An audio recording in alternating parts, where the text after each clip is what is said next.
Committee on Homeland Security will come to order. Without objection, the chair may declare the committee in recess at any point. The purpose of today's hearing is to conduct oversight of the Department of Homeland Security and assess priorities for U.S. Immigration and Customs Enforcement, U.S. Customs and Border Protection, and U.S. Citizenship and Immigration Services for the calendar year 2026. Before we get started, I'd like to remind the members and the public of the rules of decorum. These issues we are debating are important ones that members feel deeply about. While vigorous disagreement is part of the legislative process, members are reminded that we must adhere to established standards of decorum in debate. It is a violation of House rules and the rules of this committee to engage in personalities regarding other members or to question the motives of a colleague. It is also a clear violation of the rules of the House to make statements that might personally be offensive to the President or the Vice President of the United States. Remarks of that type are not permitted by the rules and are not in keeping with the best traditions of our committee. The chair will enforce these rules of decorum at all times and urges all members to be mindful of their remarks. Further, under the rules of the House, the chairman is responsible for maintaining order and preserving decorum in the committee room. I expect audience members to be respectful of the witnesses, members, and the public. If members of the audience are persistently or overly disruptive, it is a violation of federal law and you'll be subject to removal and arrest. I now recognize myself for an opening statement. I want to start by thanking our witnesses for appearing before the committee today. Today's hearing provides the American people the ability to hear directly from the leaders that enforce our nation's immigration laws. It is our imperative as representatives of the people to be a voice for the people. Transparency, communication, and accountability are keys to good government. This is why oversight is important. Informing Congress and the public is not casting accusations, nor is it a punishment. Congress has a duty to hear directly from the executive branch, a duty I take seriously. And the executive branch has a duty to keep us informed. While this hearing was long planned, we sit here today at an inflection point, an opportunity to assess and reinforce the integrity of immigration enforcement and to strengthen public trust. An opportunity to emphasize and underscore the Department of Homeland Security's no-fail mission as a whole. My top priority as chairman is, and will always be, protecting America while ensuring the safety of law enforcement. This is further important in the context of another potential shutdown of the department. Let me be clear. Shutting down DHS makes America less safe and negatively impacts thousands of federal employees like those at TSA and CISA. The Department of Homeland Security is the nation's largest federal law enforcement agency. It is this committee's duty, regardless of administration, to conduct oversight. We need to examine how DHS components are enforcing the law and ensure they have the resources in place to do work safely, effectively, and properly. Last year, we provided historic resources through reconciliation to strengthen public safety and support for the Trump administration's unprecedented efforts to secure the border. This was the single largest investment in the domestic Homeland Security mission. To succeed, we all need to work together seamlessly, and this committee is a partner in that effort. It is important to remember how we got here. For years, we witnessed a blanket refusal to enforce the law, wide open borders, catch and release policies, and uncontrolled mass migration. These policies undermined the rule of law and endangered all Americans. Enforcing immigration law is not optional. The Trump administration's record on border security is irrefutable. Nationwide border encounters last December decreased 91% compared to 2023. Apprehensions between ports of entry last December decreased 86% compared to 2024. And we ended last year with 8 consecutive months of 0 parole releases by Border Patrol. Further, thousands of criminal illegal aliens have been detained and deported. These actions make America safer and more secure. But the credibility of these successes is on the line. We must take the temperature down and look at the record of enforcement actions through rational eyes. We've seen a significant increase in violent rhetoric and agitation. We've seen a significant increase in attacks on federal law enforcement and in the number of threats facing them and their families. This committee highlighted the threat increases to law enforcement at an earlier hearing. We have seen state and local jurisdictions refuse to protect federal law enforcement officers. And obviously, we have now seen the deaths of 2 American citizens in Minnesota. This is all unacceptable and preventable. The safety of law enforcement and the communities they serve and protect must always come first. When officials or elected leaders rush to conclusions about law enforcement or their fellow Americans, public trust suffers. There must be complete and impartial investigation. I expect each of our witnesses to keep this committee fully informed as the investigations run their course, and I will ensure this happens. While these investigations are ongoing, officials and elected leaders cannot rush to judgment.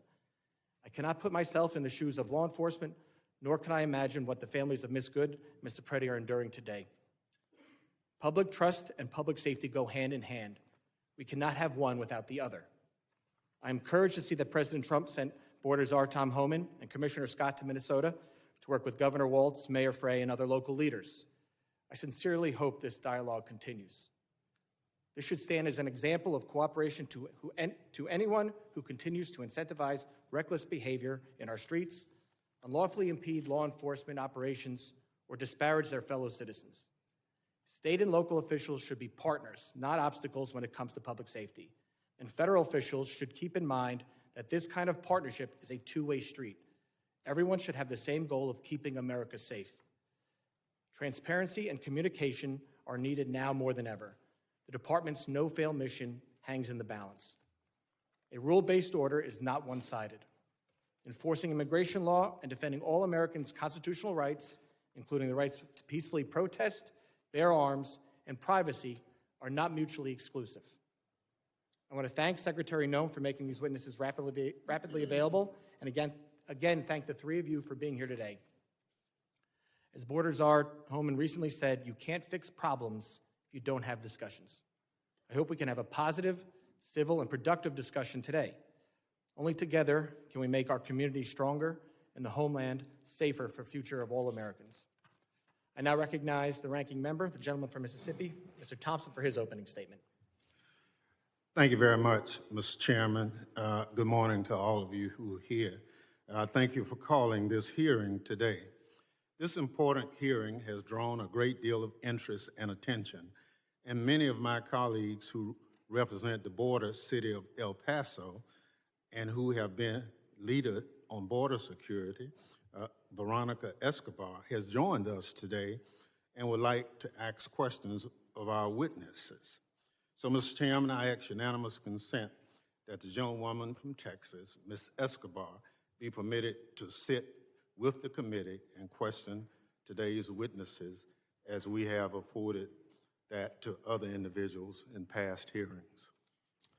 Well, I thank the gentlewoman for their interest in today's important hearing. As I previously informed both the majority and minority, committee will not be entertaining off-committee member requests. Therefore, I object. Well, your objection is noted, Mr. Chairman, but I would, for the record, want to say that it's highly unusual that a member of Congress sitting with as much impact on immigration as her area is not afforded that courtesy. But you're the chairman, and that's your prerogative, as if it would be anyone else's. As the ranking member knows, we had many requests. This is a very important hearing. It is my duty to keep the wheels on this hearing and get actual answers on the record. I thank the gentlelady's interest. We had a lot of members who were interested in being here today, which is why we thought it would be best just to keep it for members of the committee.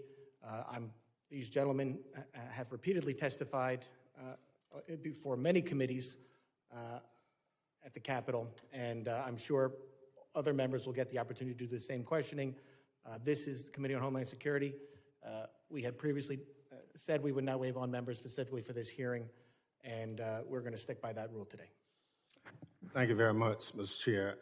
May I say to Ms. Escobar, if there are questions you would like to have asked of these witnesses, if you will provide those questions to me or any other member of the committee, we'll be more than happy to transmit them. Thank you so much.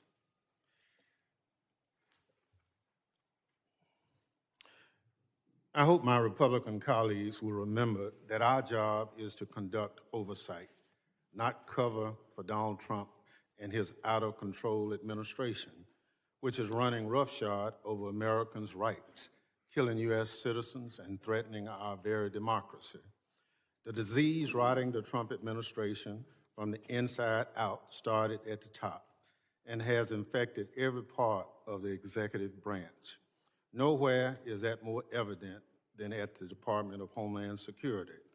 This hearing is just the start of a reckoning for the Trump administration and its weaponization of DHS against American citizens and the principle our country stands for. DHS, led by Secretary Kristi Noem, must be held accountable for its lawlessness immigration operation. They are reckless, creating chaos in our communities, terrorizing adults and children alike, and undermining our moral authority as a nation of liberty and rule of law. Last month, an ICE agent shot and killed Renee Good, a Minneapolis mom, in cold blood as she drove away from him. After killing her, the agent called her a disgusting name I won't repeat here. Other agents refused to allow a nearby physician to treat her. Democrats called for accountability. Instead, Secretary Noem blamed the victim, Ms. Good, and attempted to gaslight Americans with false claims that Ms. Good was a domestic terrorist. Renee Good was nothing of the sort.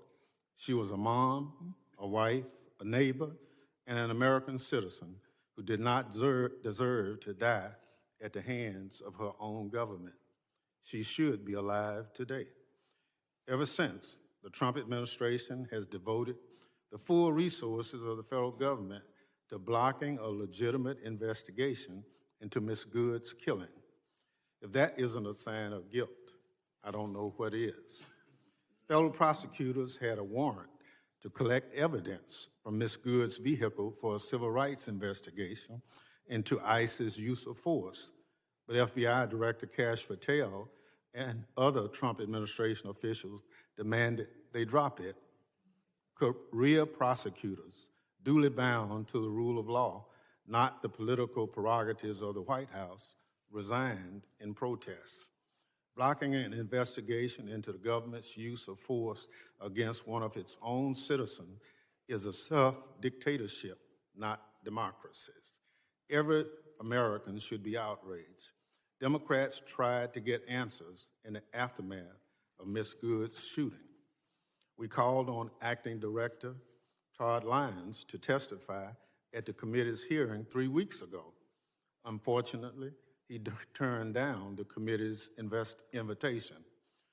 This is part of a pattern of the Trump administration's refusal to comply with regular congressional oversight.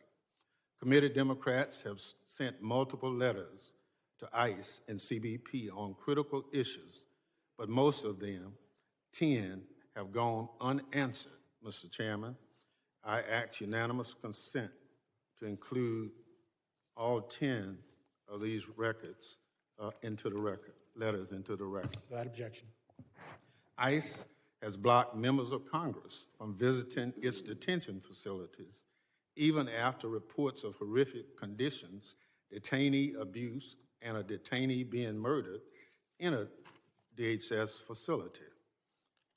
I was one of those individuals who parted to a lawsuit to try to get ICE to just follow the law that says members of Congress can visit ICE facilities and present themselves at any time. So I understand that it's still being litigated, but I've been given authority to go, and I plan to do it this week just to test ICE's adherence to the law.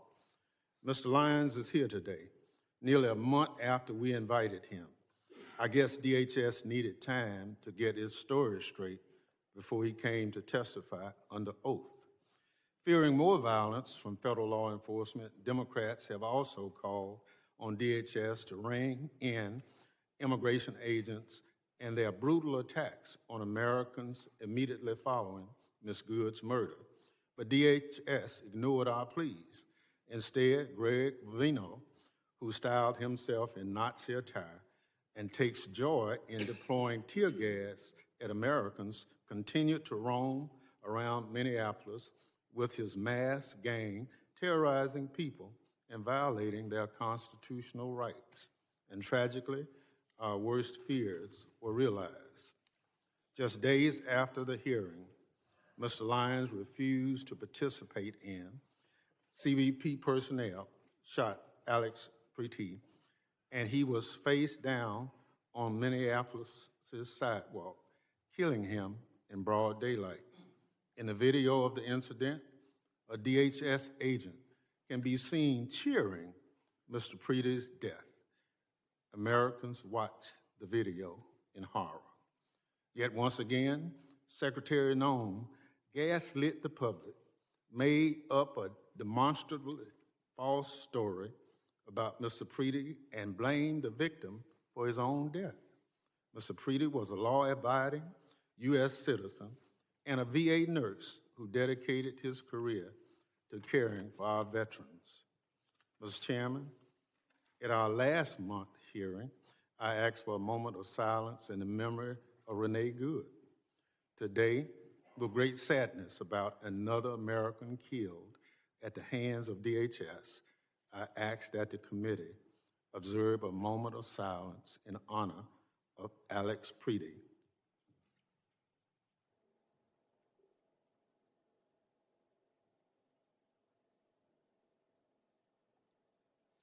Thank you. The slaying of Ms. Good and Mr. Preety by DHS are the most tragic examples of what is wrong with Trump's DHS, but far from the only ones. Last fall, a Border Patrol agent shot Miramar Martinez, a U.S. citizen and preschool teacher from Chicago, 5 times. The agent bragged in text messages about shooting her, saying, quote, "I fired 5 rounds and she had 7 holes, but that in your book, boys." Again, the Trump administration tried to blame Ms. Martinez, the victim, but prosecutors dropped charges against her when it became apparent that the evidence contradicted the Border Patrol's phony account. Unlike Ms. Good's and Mr. Preety's, we can no longer tell their stories. Ms. Martinez has shared her story about what Trump's DHS did to her. I want to play a bit of the video here because people need to see what ICE and CBP are doing to Americans. So this is the first one I realized. I was like, oh, it's just a pepper pellet, but no. And then I got shot right here. And then I have a wound on the side of my chest right here. And then I got 2 holes in my thigh. And then right here. Wow. Right here. Wow. You're covered in wounds. Wounds, yeah. And I want people to see like what's going on, like the type of stuff they're doing. What happened to Ms. Martinez, Ms. Good, and Mr. Preety is a scourge on this country and shameful chapter in our nation's history, but tragically, there's more. DHS agents recently used a 5-year-old Ecuadorian boy, Lehman Ramos, as bait to lure his family members outside their home to arrest them. The family had entered the country legally as asylum seekers and were living in Minnesota while awaiting their immigration proceedings. DHS sent the little boy and his father to detention in Texas for over a week.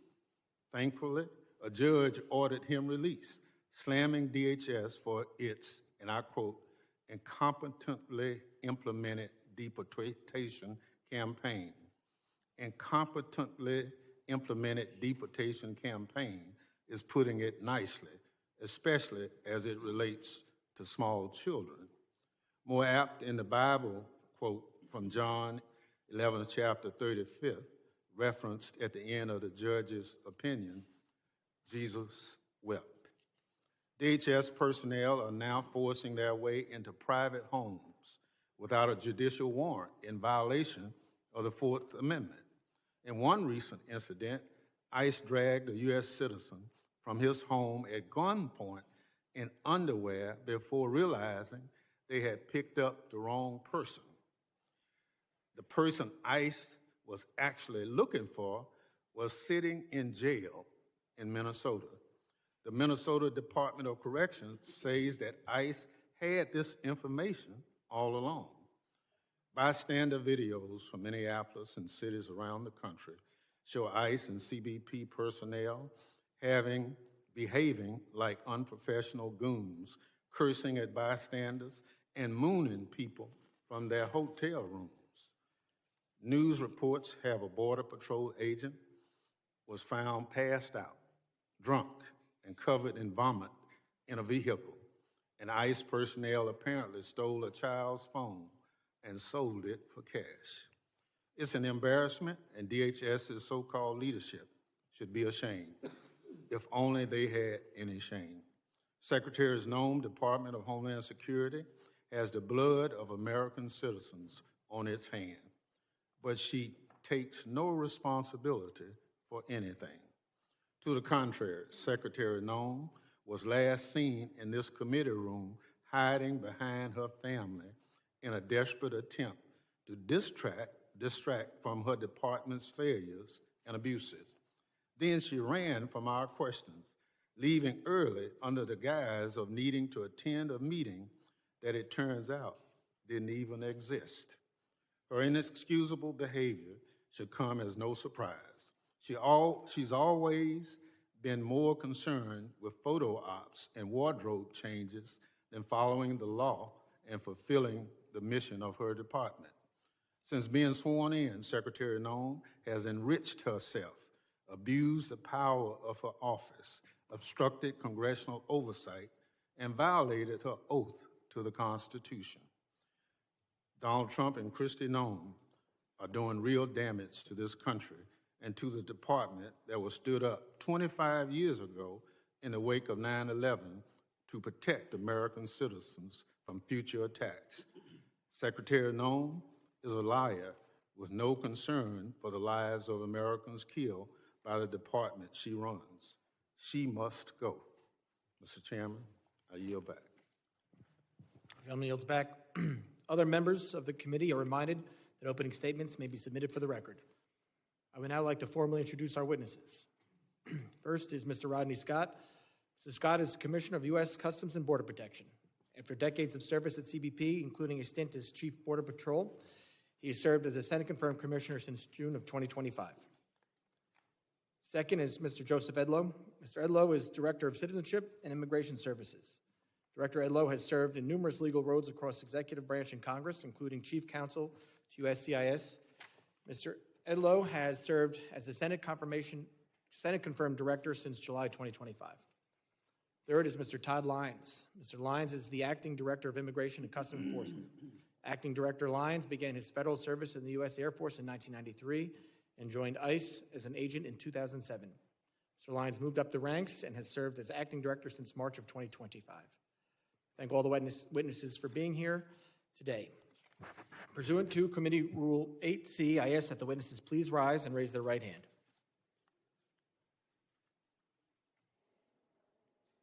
Do you solemnly swear that the testimony you will give before the Committee on Homeland Security of the United States House of Representatives will be the truth, the whole truth, and nothing but the truth, so help you God?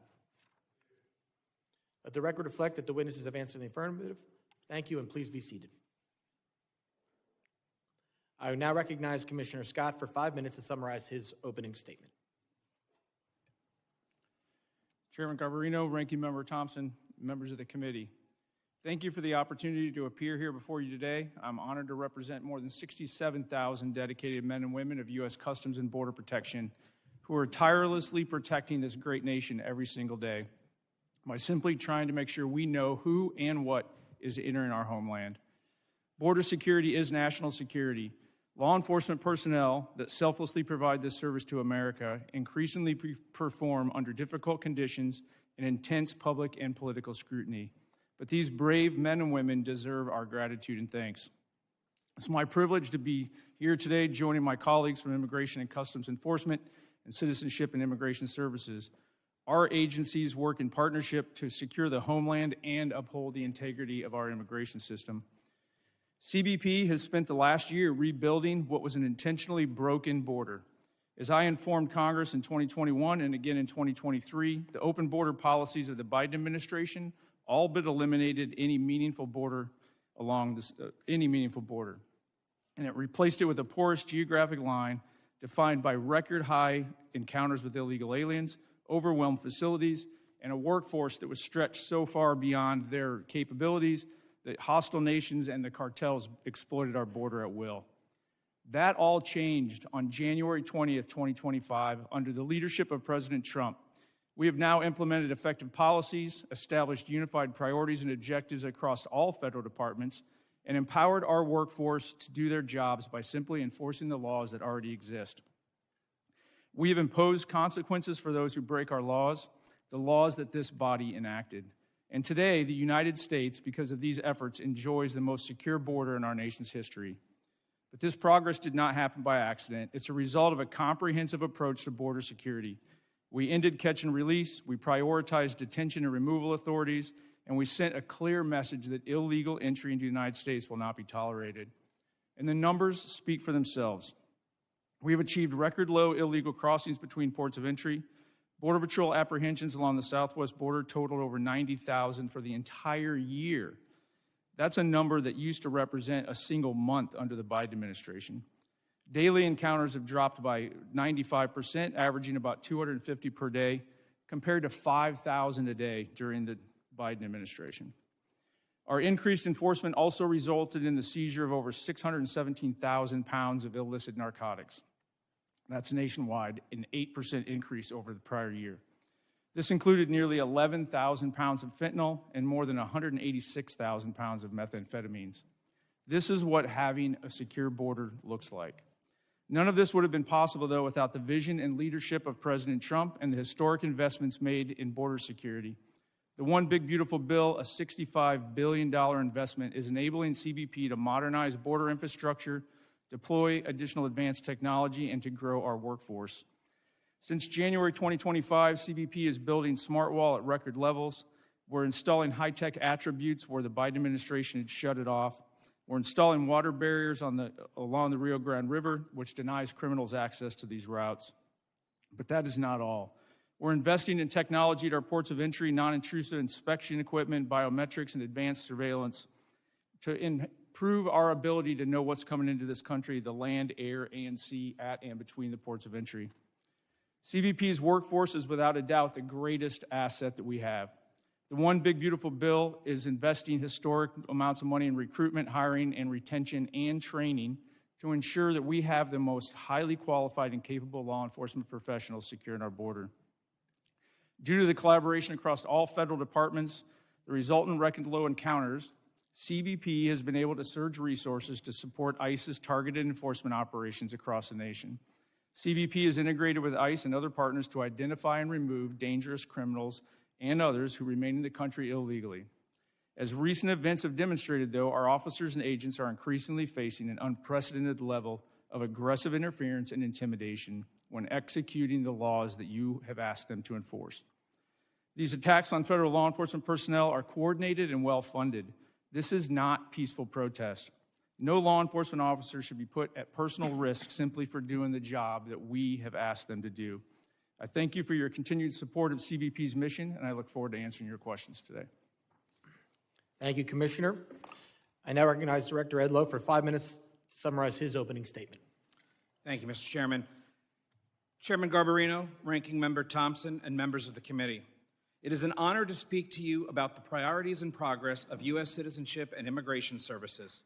I'm grateful for your partnership as we work together to uphold the rule of law, protect our citizens, and safeguard our homeland. Let me begin by expressing my appreciation to President Trump for his trust in me and to Secretary Noem for her leadership at the Department of Homeland Security.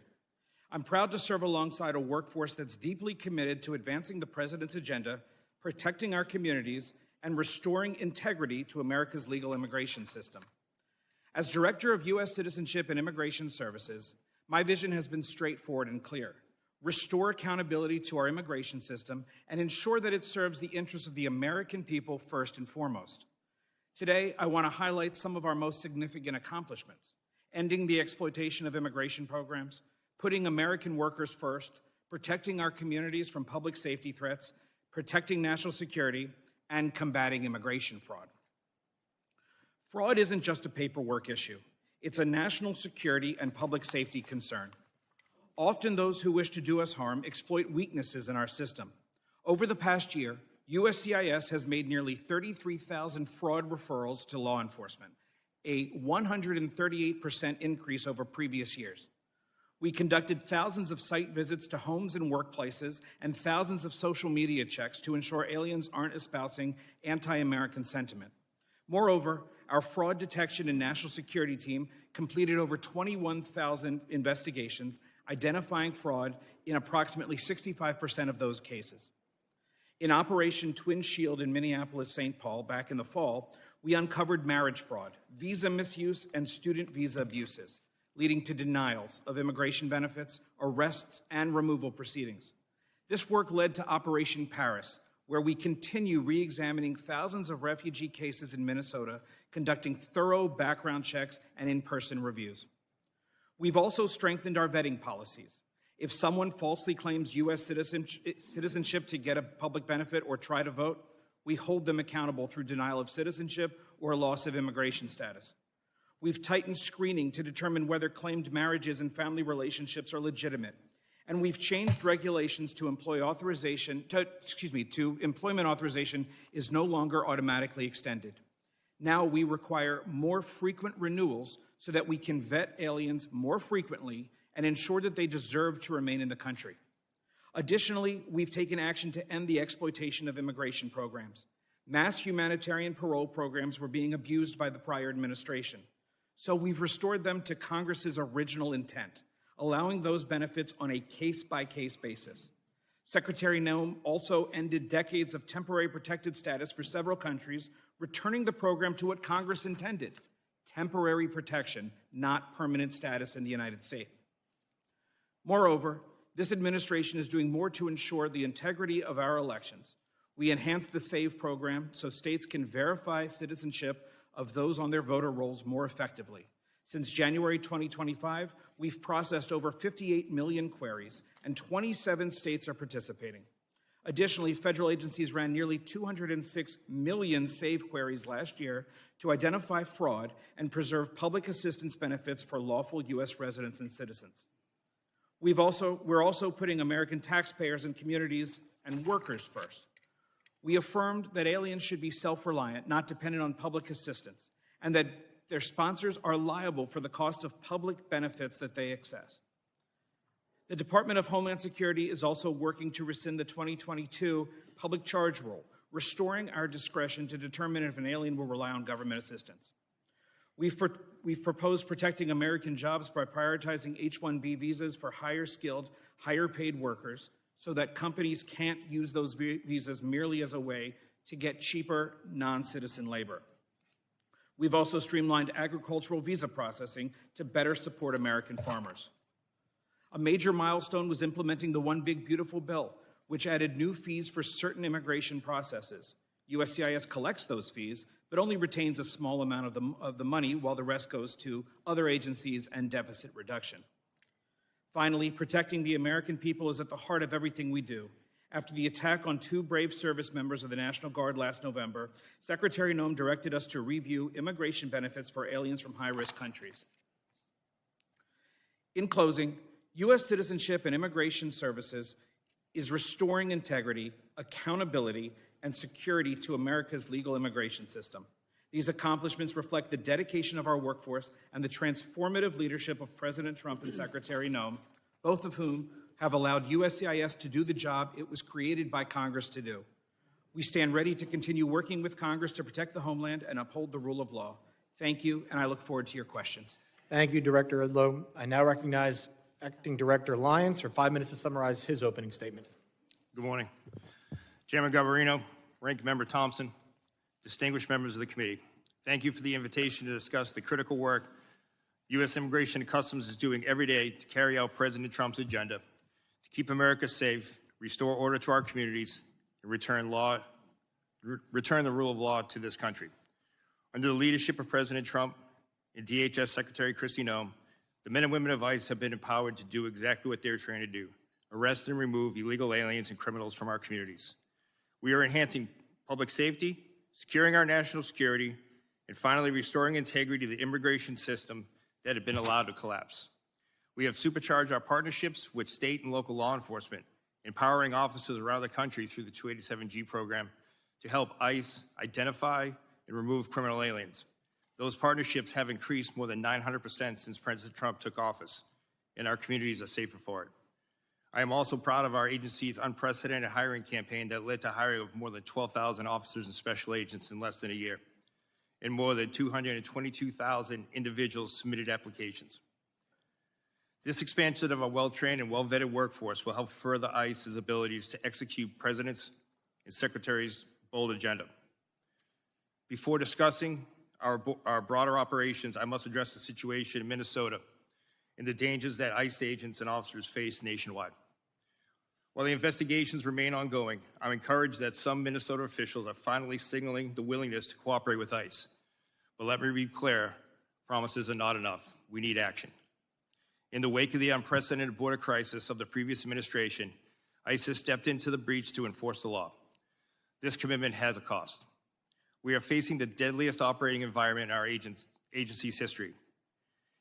In fiscal year 2025, death threats against ICE personnel increased more than 8,000%. Assaults on officers have skyrocketed over 1,400%. One officer in Minnesota had his finger bitten off by a protester, egged on by elected officials characterizing our officers as the Gestapo or secret police. The families of ICE personnel have been made to feel unsafe in their homes. I know this firsthand because my own family was targeted. But let me send a message to anyone who thinks they can intimidate us. You will fail.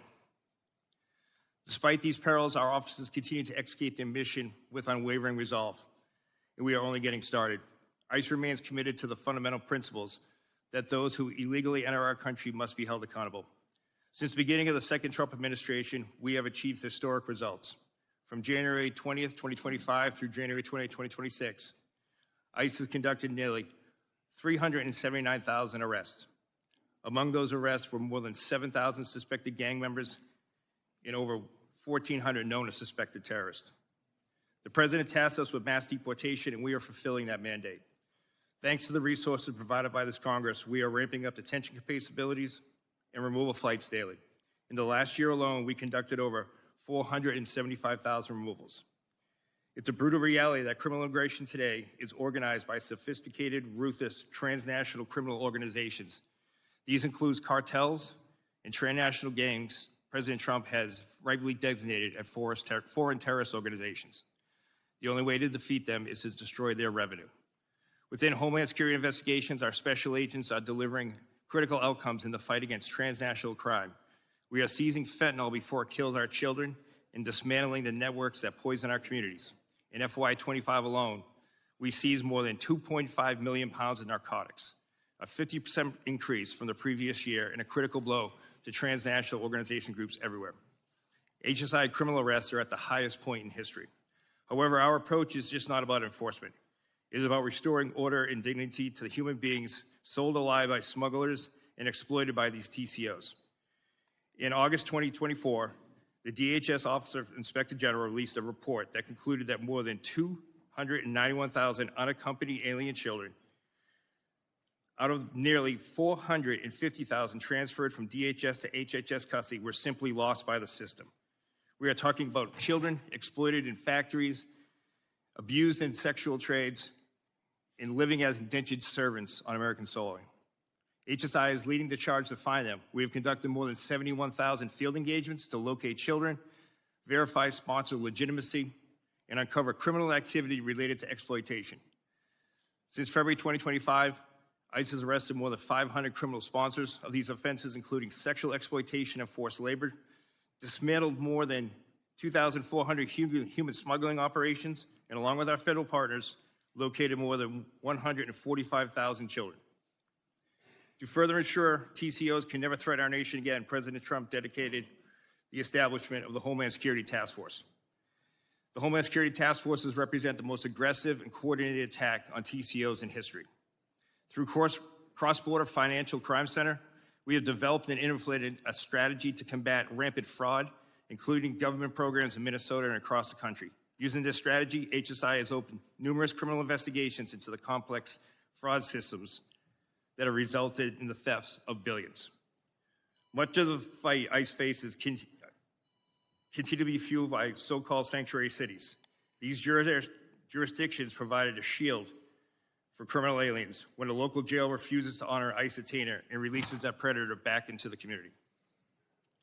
ICE exists to enforce America's longstanding immigration and custom laws. These laws are grounded in common sense, national sovereignty, and simple morality. Our officers and agents enforce these without hesitation, without apology. I ask that all the members of the committee treat them with profound respect that they have earned. Thank you. Thank you, Acting Director Lyons. Members will be recognized by order of seniority for their 5 minutes of questioning. As we have when Secretary Noem was here, we're going to limit it to the 5-minute rule. I'm going to be strict on that for both sides. So do not be surprised if you go over, I gavel you down. I now recognize myself for 5 minutes of questions. Acting Director Lyons, I understand that you cannot discuss the details of the 2 recent shootings in Minnesota because they are subject of several investigations, including by the FBI, the Department of Homeland Security, and the DOJ Civil Rights Division. Once concluded, will you commit to providing the reports and findings of each investigation to this committee? Yes, Mr. Chairman, we're fully committed to give you the full and unabridged investigation and the outcome. Thank you. Commissioner Scott, can the committee have the same commitment from you? Yes, sir. Thank you both. Commissioner Scott and Acting Director Lyons, following this hearing in writing, I'd like to know what is the standard operating procedure for each of your agencies for an investigation when deadly force is used. Currently, Acting Director Lyons, are those procedures being followed for the 2 uses of deadly force in Minneapolis this past January? Yes, Mr. Chairman. Were those, and Commissioner Scott? Yes, sir, they are. Were the standard procedures followed from the beginning? Mr. Lyons? Yes, sir, they were. Mr. Scott? Yes, for CBP, they were as well. Thank you very much. We're obviously concerned about officer safety and have seen and heard about increasing threats and assaults against law enforcement. Director Lyons, are your officers trained regarding the difference between a protected protest and what is unlawfully impeding law enforcement? Yes, sir. Deportation officers and special agents are taught at the Federal Law Enforcement Training Center. They are taught in defensive tactics, personal safety, but as well as laws to include First, Second, Fourth, Fifth, 10th, 14th Amendment. The officers are trained before they go out into the field, and then while they're in the field. They are specialized training in disturbance control and other special tactics. Commissioner Scott, are your officers similarly trained? Yes, they are. At FLETC, ongoing training in the field, and then anytime we're deploying them to the interior, they get updated law refresher training to include First Amendment and Fourth Amendment. So I want to focus on the training here because with the historic investment in both ICE and CBP, there was a surge in hiring. I need to know, for these new hires, is the training different than what other agents and officers received before the hiring surge? Mr. Lyons, I'll let you start there. No, sir, it's not. The training was never, the meat of the training was never removed. The timeline was. We took training from 5 days a week, 8 hours a day, to 6 days a week, 12 hours a day. In addition to that, training is different in the fact that before officers even go to the Federal Law Enforcement Training Academy, there's pre-employment training, which we never had before. And on top of that, we've adapted our on-the-job training program, which is much like a city or state field training officer program that once they are removed from the Federal Law Enforcement Training Academy and have graduated, before they return to their field offices, they're assigned a field training officer, and that's continued on after that. So let me get this. For ICE officers, the curriculum has stayed the same, but it's now a quicker training. The timeline has moved up? That's correct, sir. Okay, but the curriculum is the same? Yes, sir. All right. Commissioner Scott, can you talk about if there's been a change in training since the hiring surge? There's been no change in the training within Customs and Border Protection. Border Patrol agents go through a 117-day academy. The CBP officers go through a 103-day academy. That's actually training days. There's been no changes to that. So- the only change that has been made is in our quarterly training. We've added scenarios based on what we most likely think they will encounter in the field. So we've actually added some of the protest type encounters as well. So there's been no change in the timeline either? ICE did that? You did not? No, we did not. Okay. And while this is nothing, because this is my last question, I'm sure. While understanding they are not suitable for every occasion, there's been a lot of talk about the use of deadly force. Are agents and officers equipped with and trained in the use of tasers or other less lethal alternatives to avoid the use of deadly force? And Mr. Director Lyons, I'll start with you, and then Mr. Scott, you can finish. Yes, sir. Every deportation officer special agent are trained in secondary weapons, which include the taser, OC spray, and baton. They're And trained those are made available. and they're equipped. Yes, sir. Mr. Scott? So a similar answer that all of our agents have to carry a secondary weapon. They train at the academy, and then they go through quarterly refresher training every 3 months. Okay, I appreciate it. I will have, I'm sure, for some follow-up questions today, and I will submit those to you in writing. But with that, I yield back, and I now recognize the ranking member for 5 minutes of questions. Thank you very much, Mr. Chairman. Mr. Lyons, how many ICE agents have cameras as of today? Sir, as of today, more than 3,000 ICE officers have cameras that are active in the field, with another 6,000 being deployed, sir. So how many in the field? How many ICE agents are in the field as of today? Oh, I'm sorry, sir. Agents in the field today? You said agents in the field. I'm just trying to get the number of ICE agents who have cameras on their body as of today. Approximately 3,000, sir. 3,000 out of how many? Out of approximately 13,000, sir, that are in the field. So you have 3,000 out of 13,000 who have cameras. Yes, sir. Mr. Scott? I don't have the actual number in front of me right now. It's about 10,000. We're building that program out as we speak. 10,000 out of how many? Out of about 67,000. But the catch there is the ports of entry. We have significant video. Nope. I don't want to go to ports of entry.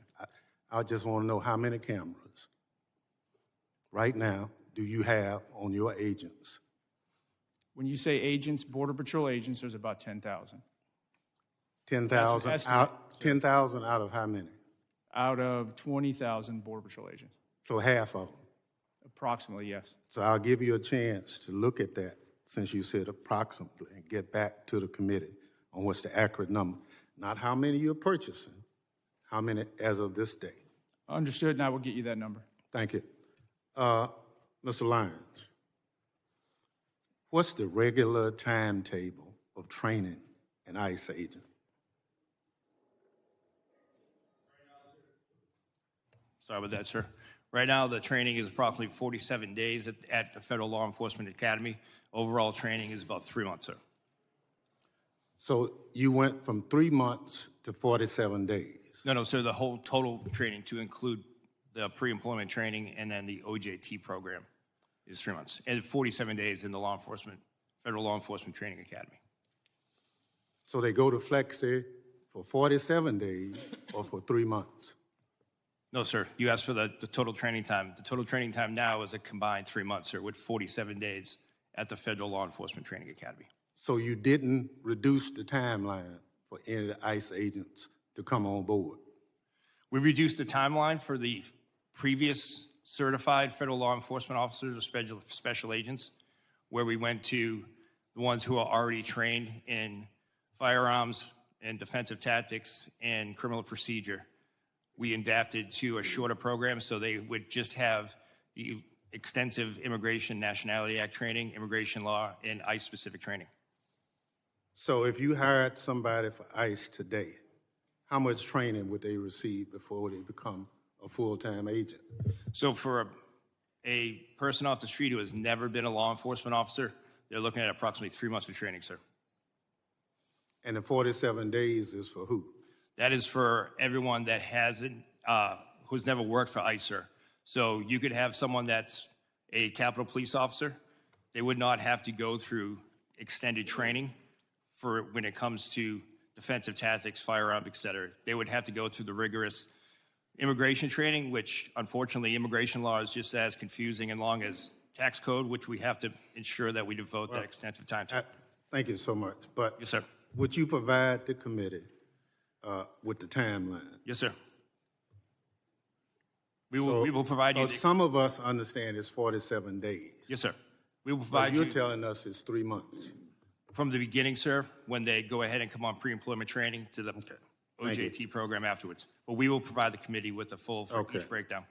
For Mr. Lyons and Mr. Scott, over the past several weeks, the president has made a series of comments regarding the midterm election. The president has urged my Republican colleagues in Congress to nationalize elections. Now, are you involved in any planning on guarding precincts in this country as of today? Mr. Scott, No, sir. Mr. Lyons. No, sir. So there's no information, you've not been asked to start deploying people for areas anywhere. No, sir. Well, thank you very much. Mr. Lyons, I'll get it in writing, Mr. Chairman. I'm going to follow your directions on this. Gentleman yields back. Thank you, Ranking Member. I now recognize the gentleman from Texas, Mr. McCall, for 5 minutes of questions. Thank you, Mr. Chairman. A decade ago when I chaired this committee, Mr. Thompson and I passed a bill to authorize ICE into law. It was a bipartisan effort. It passed the House overwhelmingly, both Republican and Democrat. A decade later, here we are. The Dems have called to abolish ICE. Now they're trying to shut it down. So what has happened in that 10 years? Let's go back to the last 4 to 5 years. What happened in this country and at the border? As someone who lives in the border state of Texas, we saw the most dangerous, wide open border that I've seen in my 22 years in Congress. 10 to 12 million people, and that's what we know about. I think it's far greater, came into this country. Many of them dangerous, violent criminals, some known or suspected terrorists, which I find extremely dangerous. That's why I served as an impeachment manager for Mayorkas, because he violated federal law. The federal statute says, as a former federal prosecutor, I know this, shall detain aggravated felons. What did Mayorkas do? He told his agents, that's discretionary. You can release them. As a result, we had tens of thousands of aggravated felons left on the streets of America to roam freely, not to mention the human and sex trafficking of children, Mr. Lyons, as you pointed out. So what is the administration trying to do? They're trying to remove a public safety threat from the United States of America. That is their job. Restoring public safety should be the number one priority. And one of the problems here, as I examine it, is that Minnesota, Minneapolis in particular, is a sanctuary city. What does that mean? That means that it's a magnet for illegal. They're protected under the current situation because state and locals will not cooperate with federal law enforcement. In fact, Mr. Lyons, is it not true that they were not honoring ICE detainers that were put on dangerous felons in prison so that you could remove them from the United States?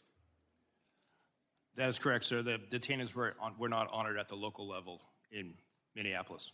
This is the number one violation. In addition, the rhetoric on the left led to over 1,000% increase in assaults on ICE officers, an increase of over 8,000 of death threats to them. All this created a perfect storm for our officers being thrown into this situation. And then Agent Bovino came into the picture, and I would argue, in fairness, that he escalated the situation by the way that was handled. Your officers are not trained to effectuate crowd control. They are trained to move in surgically, go in and remove these dangerous, violent criminals from the United States of America. I've called for de-escalation after the 2 deaths, the 2 shootings that took place. I believe that these roving patrols should be done at the border rather than in the major cities of the United States. So when the president decided to remove Agent Bovino and put in Tom Homan, who I've known for years, a consummate professional, law enforcement professional, I commended the president. And what has been done since Mr. Homan came into the job? We now have targeted law enforcement operations. He is returning to the original mission of ICE. He is working with state and locals to do the crowd control. He is getting them to honor the ICE detainers. He is also getting the body cameras put on them. And the roving patrols, in his words to me, should be done at the border, not in major cities. My question to you, Mr. Lyons, is Mr. Homan now, are his operations in Minneapolis now bringing the situation under control? So we've seen a de-escalation in the fact that the protests, while they still go on, have subsided, and ICE has been allowed to do their targeted, intelligence-driven enforcement operation. Just the other night, local authorities arrested 54 protesters at the local level where ICE officers did not have to be engaged in that. My final question to you, do you believe the model that Mr. Homan is now setting in Minneapolis should be a model for the nation? Gentleman's time is If expired. I could allow the witness to answer. I understand that, but I'm holding I'd it like to on the 5 minutes. record an answer, Mr. Chairman. Do you agree that Mr. Homan's model is one for the nation? Gentleman's time is expired. Yes or no? I now recognize the gentleman from California, Mr. Swalwell, for 5 minutes. A couple nights ago, I met with a woman who works as a cashier at a grocery store, and I told her I was coming to see you, Mr. Lyons, and she said, will you ask him, and she didn't want to give her name. She was terrified to give her name.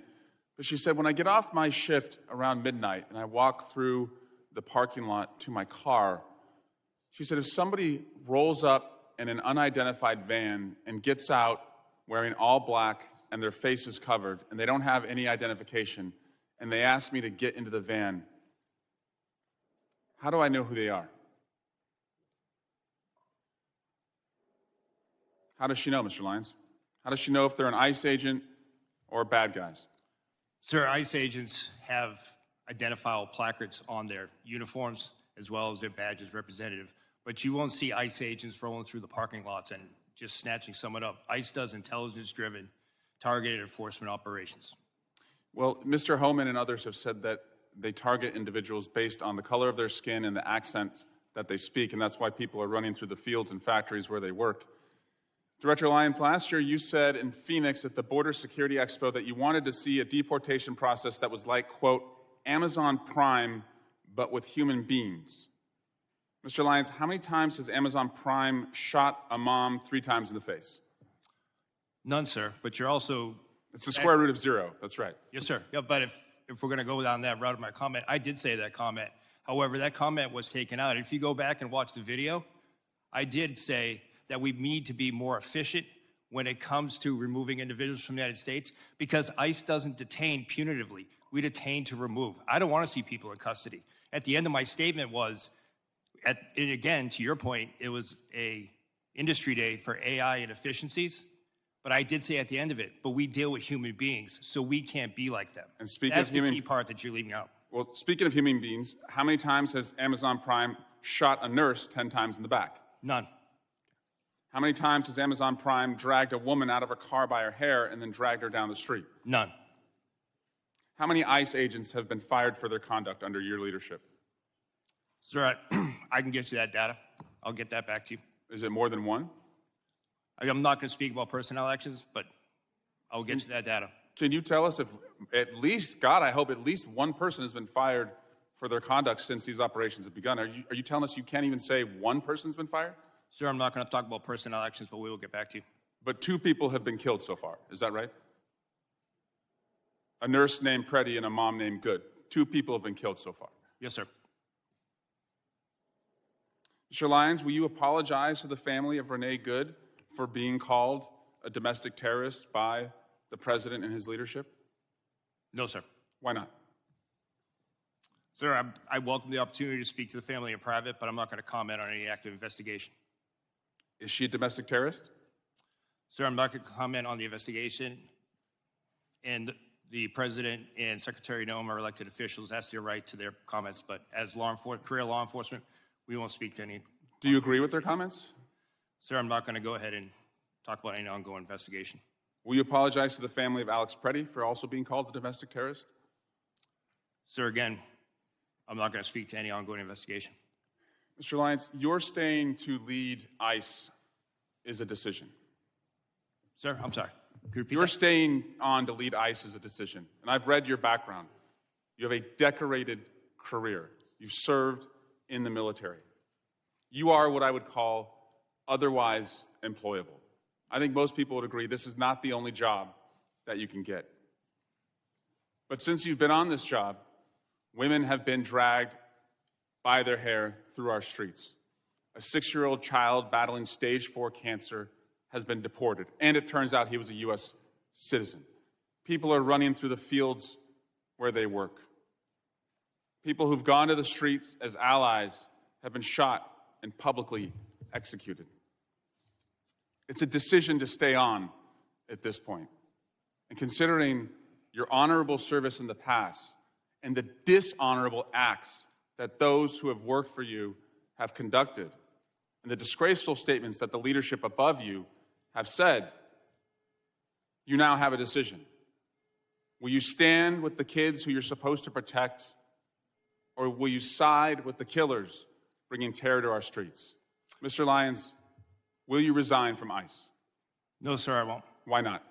Because, sir, that child that you're showing right there, the men and women of ICE took care of him when his father abandoned him and ran from Gentleman's law enforcement. time has expired. You never should have gone into Gentleman's time custody. has expired. I recognize the gentleman from Mississippi. Mr. Guest for 5 minutes. Thank you, Mr. Chairman. Mr. Chairman, we stand on the verge of a second Democrat shutdown of the United States Department of Homeland Security just within the last 90 days. The Department of Homeland Security employs 260,000 men and women across 22 different agencies. Those agencies include 63,000 men and women who work for CBP, 60,000 who work for TSA, 22,000 for FEMA, 18,000 who works for USCIS, almost 50,000 civilian and military employees with the United States Coast Guard, 7,800 Secret Service employees, 2,500 CISA employees, and over 8,000 agents and analysts with the Department of Homeland Security investigation who perform a crucial function to protect and serve this country. This second government shutdown, led by my friends on the Democrat side of the aisle, will leave our country less safe. Don't just take my word for it. Let's look at the words of the Biden administration. President Biden and Kamala Harris, Department of Homeland Security, in September of 2023, as the nation faced a potential government shutdown, they issued a fact sheet. That fact sheet is entitled "The Impact of Government Shutdown on the DHS Workforce." This fact sheet says this. It says DHS workforce is comprised of extraordinary public servants who safeguard this nation. It goes on to say any lapse in federal funding would disrupt this vital work, leaving Americans less safe as a result. Those working without pay include law enforcement, conducting such acts as seizing illegal narcotics like fentanyl, combating child exploitation and child predators, identifying and arresting human trafficking, responding to natural disasters, preventing cyber attacks, and protecting U.S. government leaders. And so I ask you, gentlemen, as we are once again on the verge of a shutdown of the Department of Homeland Security, if the Democrats take us to the edge, if they refuse to sign a CR, if once again the men and women who serve under your leadership if they are once again not paid, I ask you, how will that impact our nation? Will America be more safe, or will America be less safe if we are once again led into a government shutdown by the Democrat Party? Mr. Scott. I believe consistency and seeing support from the leadership of on both sides of this building and the president is very important to border security. I think the rhetoric and the back and forth, the politicizing of law enforcement in general detracts from the general morale of our personnel. Is it not important that we pay the men and women who serve under your command? It's critically important. And in a government shutdown, the bills don't stop, do they not? The bills continue to accrue. Correct. And the deployment of technology ceases in many cases, and America becomes less safe. Would you agree with that statement? I would agree America becomes less safe. Mr. Edlow, what about you? Well, Congressman, as I'm sure you're aware, USCIS is a little different in that we are fee-funded. So during a shutdown, the men and women working for USCIS will continue to be paid. However, in terms of our screening and vetting enterprises, as well as everything else we do, we have formed very, very strong working relationships with the other components, and that's critical for us to be able to do our work. While we may be there able to continue without our partners being paid and with them being furloughed, it's going to make America significantly less safe. And Mr. Lyons. Yes, sir. It will have a great impact, especially on the Homeland Security task forces and the men and women that are focused on the transnational crime and foreign terrorist organization. Mr. Lyons, very quickly, we've had many members of this committee who have made allegations. The Democrats have once again taken the mantle of the party to defund the police and abolish ICE. Do you wish to take my last few seconds to speak about the consequences that has on the men and women that you serve? The men and women of ICE are sworn law enforcement officers who are dedicated to do their mission to protect the United States. Thank you, Mr. Chairman. I yield back. Gentleman yields back. I now recognize a gentleman from California, Mr. Correa, for 5 minutes of questions. Thank you, Mr. Chairman. I want to welcome our witnesses today. Gentlemen, I wanted to start out by talking a little bit about my district, Southern California, Disneyland. Southern California is the center of manufacturing for the United States. California, biggest ag state in the Union. California, also, big donor, taxpayer dollars to the United States. President Trump got elected on the promise to deport the worst of the worst. Your numbers, Mr. Lyons, less than 14% of those arrested by ICE first year, 2025, had charges or convictions of violence. 70% of those deported had not even a traffic ticket. Mr. Lyons, I think we're all patriots, but I'm trying to figure out how, this is a question to you, sir, how deporting a nanny makes our nation safer, stronger, how trying to deport the father of 3 Marines make this country stronger, how deporting the parents of a number of Marines at Camp Pendleton makes this nation stronger. Sir, thank you for your welcome, first off. Just to address your the numbers with the 14%, sir, that's 14% that are listed as violent criminal felonies. However, what's left out of that is the fact that what's left off that list. Those 70% that don't have a traffic ticket and deported, how has that made our nation stronger? Sir, if you look at what ICE has done, more than 60% of every individual that is in ICE custody has a pending or a conviction on a criminal charge. Not to count. Sir, let me move ahead. I only have 3 minutes, and we'll talk later. Let's talk about American citizens. Again, back home.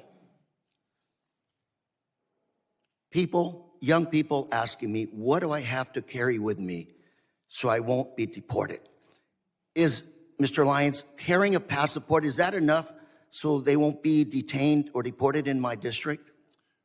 Sir, an American citizen shouldn't carry or shouldn't feel the need to carry. Let me tell you what some of your ICE agents have done. They pulled over a gentleman in a pickup truck, showed his passport, they threw it to the side, detained him. What do we have to do to show that we're American citizens? Sir, no What do we American citizen falls under Title VIII. No American citizen will be arrested for being an American citizen. But you just said to my colleague that nobody has been fired because of violations of the law for disciplinary actions, yet this is happening in my district. Mr. Lyons, we're a very boring district. We work hard, mind our own business.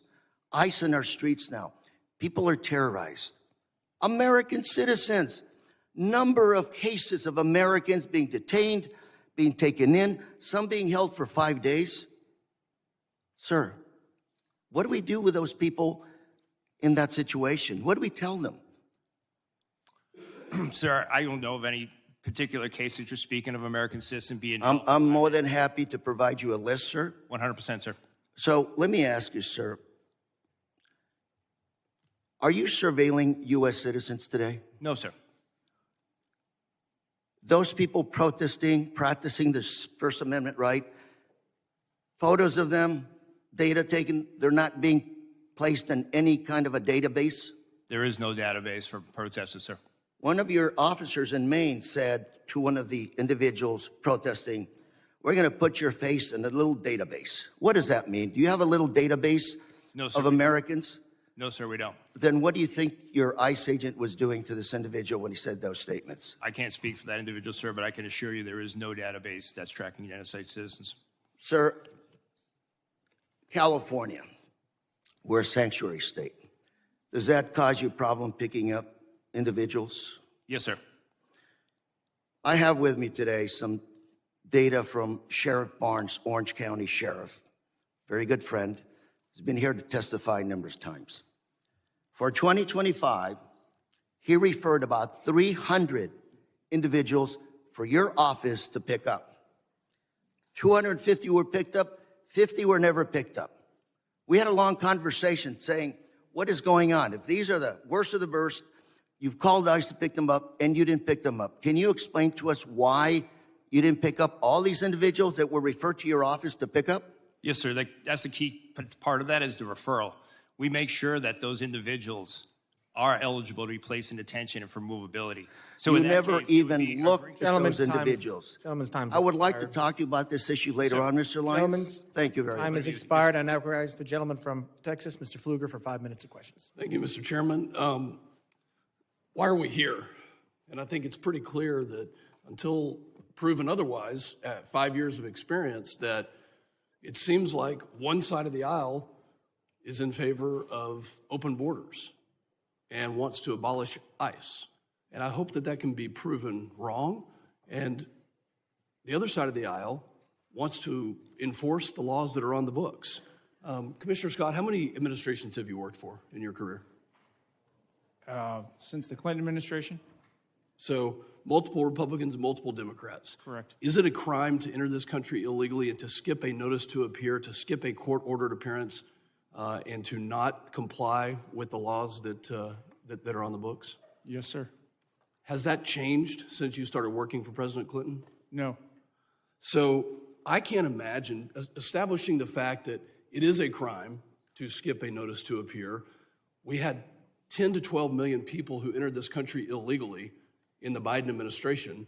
As a conservative estimate, there are sanctuary cities all throughout the United States who have said, we will not comply with federal laws. That's why we're here today. I can't imagine being a DHS officer, an ICE officer, and being threatened with violence, having death threats, being doxxed, having your family identified, putting that on the internet, and violently telling you that they are going to kill you because you are enforcing the laws that are on this book that were passed by both sides of the aisle in this body. Director Lyons, how many of your agents are being doxxed, threatened, or harassed? We've had over 8,000% increase on death threats. You know, I'm in the middle of working a bipartisan domestic terrorism working group with another member on this committee. There is a group called Defend 612 that has come out with tactics, techniques, and procedures in Minneapolis to do things like encourage protesters to impede law enforcement, to push civilians towards legally and physically risky confrontations, to help mobilize a counter-protest, to coordinate strategies and trainings to aid illegal immigrants to avoid detention. Are you familiar with groups like this, Defend 612? Yes, sir. We have multiple groups around that in all 50 states. There's an article written by Christina Buttons, and I'd like unanimous consent to enter this into the record called Inside Minneapolis's ICE Watch Network. Chairman, I seek unanimous consent to enter. Without objection. This article talks about these tactics, techniques, and procedures that put your law enforcement agents and your agents at risk. What is different about Minneapolis? What kind of coordination have you received from the local police department that we don't see any of this in Texas? We've not seen, and there have been many ICE operations that have happened in Texas, but what's different from what you've seen in Minneapolis? Unfortunately, sir, in the beginning of the Minneapolis operation, we didn't see any cooperation at the state or the local level, whether it be from the Minneapolis Police Department or the Minnesota State Police, which led to ICE officers and agents, as well as our other federal partners, pretty much having to defend themselves from whatever impediment, riots, or protests. Were they told by local elected officials not to cooperate? Yes, sir. Is that because they're a sanctuary city? I'm assuming that's in what it is, part- sir, but I can't speak to the mind of those elected officials, but they were ordered not to stand down. How did it make you feel as somebody who carries out the laws that this body has passed when you hear the mayor of Minneapolis say F ICE? Well, sir, I mean, from a morale standpoint, it hurts us to the fact that for decades, and I've worked since President Bush, ICE has always been in Minneapolis. We've always been in every major city and state. So it wasn't like it was a brand new thing. We've always been doing immigration enforcement. So that's demoralizing. Commissioner Scott, are you separating families? No. Tell me about when you served President Obama. Has anything changed in the policy of deportation? And how many people did President Obama deport? I don't have that number in front of me. Policies and how things are enforced do change. The laws have not changed. I believe what you're referring to is literally when someone is arrested, whether it's on immigration or whether it's a normal criminal offense, and they have children, we don't necessarily prosecute the children. But when someone's deported, if they want to take their children with them, they have that right. We do not separate them. I hope that the other side of the aisle will read this article on Defend 612 and look at the tactics, techniques, and procedures. And if this is domestic terrorism, where we have a group that's on signal that is calling out agents and doing things to interrupt, intercede, and prevent law enforcement from carrying out the laws that this body passed, that you'll have the courage to call it domestic terrorism if it is that way. And I yield back. Gentleman yields back, and I now recognize the gentleman from Michigan, Mr. Tanadar, for 5 minutes of questions. Thank you, Mr. Chairman, and good morning to our witnesses. Commissioner Scott, did the ICU nurse, Alex Preddy, deserve to die? I cannot comment on an ongoing investigation, sir. Do you believe that he deserved to die? Should he be killed by your agents? I'm not going to comment on an ongoing investigation, sir, before it's concluded and all the facts are available.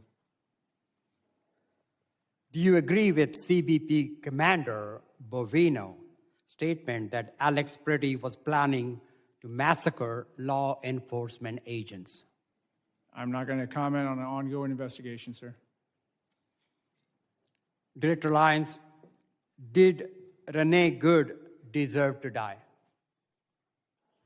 Sir, I can't comment on ongoing investigations. Director Lyons, do you agree with Secretary Noem and Vice President Vance's characterization of Renee Good as a domestic terrorist? Sir, I can't speak to their comments as that they are their own, but as an ongoing investigation, I can't speak to that. Director Lyons, what did your agents mean when he said, "You raise your voice, I erase your voice"? In the video just that we have seen, all of us have seen. Sir, I'm not aware of that video that you have, sir. I can't comment on what that officer has said. Does that statement, if I show you the video of that, does that statement reflect the value of your agency? And does ICE respect and adhere to the First Amendment? Yes, sir, ICE does respect and refer to the First Amendment, but that doesn't respect, your statement that you said doesn't represent the values of the men and women of ICE. Commissioner Scott, does CBP respect and adhere to the First and Second Amendment? Yes, we do. Don't you agree that Alex Preddy had every right to exercise his First and Second Amendment freedoms before being shot in the streets by one of your agents? I believe that every person in the United States has a right to their constitutional rights. Look, I have heard and seen enough. I'm just sick and tired of your agents running around in our cities, in our streets, causing illegal activities. ICE and CBP thugs are roaming our streets, attacking our communities, using our children as bait, referring to people as bodies and numbers, targeting people for their accents and the color of their skin, and killing American citizens, all while showing zero remorse for their actions. Director Lyons and Commissioner Scott, do you think President Trump will pardon you and your boss, Kristi Noem, before he leaves office, just like he has for insurrectionists and his political allies? Do you believe President Trump will pardon you? Go ahead. I'm not going to speak on behalf of President Trump, but I'll tell you, I signed up for this job to protect America, and I'm very proud of the service that I provide, and I don't need a pardon from anybody. Well, you better hope so. You better hope you get being pardoned, because you will be held accountable for the absolute disregard of the law your agencies have shown over the past year. Your agencies have lost the trust of the American people, with millions taking to the streets to protect the illegal actions of your agencies. And that's why I introduced a bill in the United States Congress to abolish ICE. ICE must be abolished. I also co-sponsored a bill to impeach Secretary Kristi Noem. And I believe Kristi Noem must be impeached. And this Congress must do everything in its power to carry out oversight actions against these rogues departments, including if Gentleman's necessary. time is expired. A witness has requested a break. Committee will recess for 5 minutes. Members of the audience will remain seated.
Committee will come to order.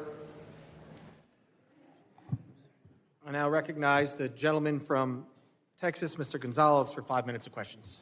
Thank you, Chairman, and thank you, gentlemen, for your service to our great country. I was speaking to some agents that were deployed from Texas to Minnesota, just asking for the ground truth of what was happening. And one of the things that stood out to me is one of the agents said, Tony, it reminds me a lot of Fallujah. Having someone that served in Fallujah, that caught my attention. And so my question first is to you, Commissioner Scott, is on the safety of our agents. In particular, I see that these task forces work, these anti-gang, these anti-terrorism task forces. But thinking of Fallujah reminds me of we were fighting a war that was the Persian Gulf when the world had changed. And so my question is there a way we can protect our law enforcement, our federal law enforcement agents, in particular through, I've got a bill in particular through bulletproof glass or ballistic windshields. Is that something you think that could help protect the law enforcement officers that are on the front lines? I think that can help protect the officers on the front lines, but it goes much farther than that because things have changed. So the tactical infrastructure at the border, the bulletproof vests, all of that helps tremendously, but we're fighting a different fight now. The reason you saw so many people surged into LA at one point and then now into Minneapolis was because we had to surge additional resources in to protect the ICE agents that were literally just going to try to make a lawful arrest. So we had to put in two teams. One to do the arrest and another one to deal with the protesters. Luckily, CBP, well, not luckily, unfortunately, CBP's had to build out this capability over the years because we had been dealing with increased protests at the border, mass incursions, so we trained our people how to do crowd control. But let's not miss the fact that we have coordinated, well-funded, and I think insurgencies or terrorist organizations, however you want to call it, literally trying to prevent legal laws from being enforced in the United States. That is a dramatic change. That's why we've had to shift. So we got to figure out how to protect our officers and agents more holistically. On social media, how do we keep them from being doxxed?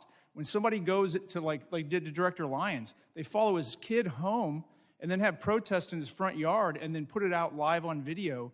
That needs to be a crime. I don't want to violate anybody's right to free speech, but going into your front yard and harassing your family just because you're a law enforcement officer, that should not be a protected action. The world has changed, and we need to change with it to make sure our federal law enforcement officers and their families are protected. My next question is for Director Lyons. Body cameras have been deployed in Minnesota. I think transparency helps regain public trust. Is there any plan to release any of the footage to the public? 100%, sir. That's one thing that I'm committed to is the full transparency, and I fully welcome body cameras all across the spectrum in all of our law enforcement activities. And yes, sir, body cam footage will be released.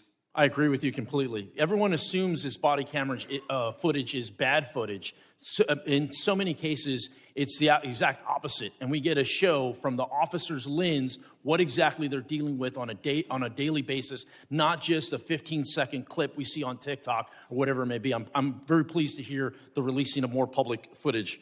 My next question is for you, Commissioner Scott. As a member of Congress, I have a very similar, all of us, the question's really for all of us. As a member of Congress, what can I do to make sure what happened in Minnesota doesn't happen in my community? Put laws in place that protect our officers and agents so they can go out and do their job confidently and know they really truly have the backing. And then, I got to plug it, actually fund the programs. So when body cameras got rolled out to CBP, the technical capability of the camera got rolled out, but the funding for the personnel to support the programs and the data, that can drain basically all your other operations. So fund the entire program so that we can be transparent and that we can make sure America knows what we're doing because that trust is critically important. Thank you for that. My next question is Director Edlow. Too many times we talk about the enforcement side, which I think is very important. We see the millions of criminal aliens that are loose in our country. We got to go out there and keep our community safe. But we need to be talking more about the legal aspect of it, the people that are doing it the right way. I was very encouraged to see 65,000 visas get released not too long ago. The question I have is, what are the details? What is the timeline behind that? What is the purpose of those? Can you specifically speak to the legal visa process? Well, if you're referring to the 65,000 that were the supplemental yes. H-2Bs. That's exactly right. So that's there's 60,000 or 65,000, 66,000, excuse me, that go out every year at 2 times in the year, and then Congress has for many, many years, given the department the authority through the secretary to increase that based on the needs of the country. So those visas were released. I don't remember exactly when the time has expired. I apologize. And again, any questions? I know I'm being tight on the rules. We have to be. There's a lot of questions. We want to get through everything today. Any members will be able to submit questions in writing, and you can detail these. Thank you very much. I now recognize the gentleman from Rhode Island, Mr. Magaziner, for 5 minutes of questions. Mr. Lyons, has ICE hired anyone who is charged with a crime related to the January 6th riot here at the Capitol? Sir, I don't have that information, but I would say no. Would you, could you find out and please report back? Yes, sir. I'll get that. I'll take that as a given. Would you hire someone who attacked police officers here on January 6th, even though they were unfortunately pardoned by the president? Sir, we take assault on law enforcement very serious, and we have a good, strenuous vetting program. I'm sure. Thank you. Commissioner Scott, how many of your agents have been disciplined for excessive use of force over the past year? I cannot comment on ongoing. I'm not asking you to comment on specific investigation. How many of your agents have been disciplined? I'm just asking for the total. I'll get that number to you. I don't have it in front of me. All right. I sent you a letter asking that question and haven't received a response. Will you commit to sending a response to me, please? Yes, sir. All right. I'd like you to view this video. This is video of what appears to be pepper spray thrown by a federal agent into Rafael Verraz's car. You okay, Mama? You okay? Seconds later, he realized his daughter, 1-year-old Ariana, was in the back seat, also battling the chemicals. Are you familiar with this incident? Yes. Okay. Now, this is a family of United States citizens who were out to get groceries at a Sam's Club in Chicago. When they arrived, they could see that there was a chaotic operation in the parking lot. They turned their vehicle to leave, at which point your agents sprayed pepper spray out of their vehicle and into the driver's side window of the Verraz's family vehicle. Is it proper procedure to aim pepper spray into the window of a moving vehicle? I'm not familiar. I don't have all the details on this. It's an ongoing I'm not asking about but to answer your specific question, is it proper procedure? We try to avoid that. No, it's not. Try to avoid it. Because you understand it's dangerous, right? Not just for the driver, but for pedestrians, for other people who could be hit by a car if a driver is blinded, right? I 100% understand that, but you're talking about intentional versus not intentional. Well, now listen. I've been in a vehicle in one of these situations. Scott, reclaiming my time. From the video, this was clearly intentional, and you know as well as I do that in any other law enforcement agency, if an officer did this, they would be put on leave, investigated, and likely disciplined. Were any of your agents ever investigated or disciplined for this incident? I'll have to get back to you on this incident. I believe it's still an ongoing investigation, but we have at least 10 I'd like to show you cases. another video. This one is from Minneapolis.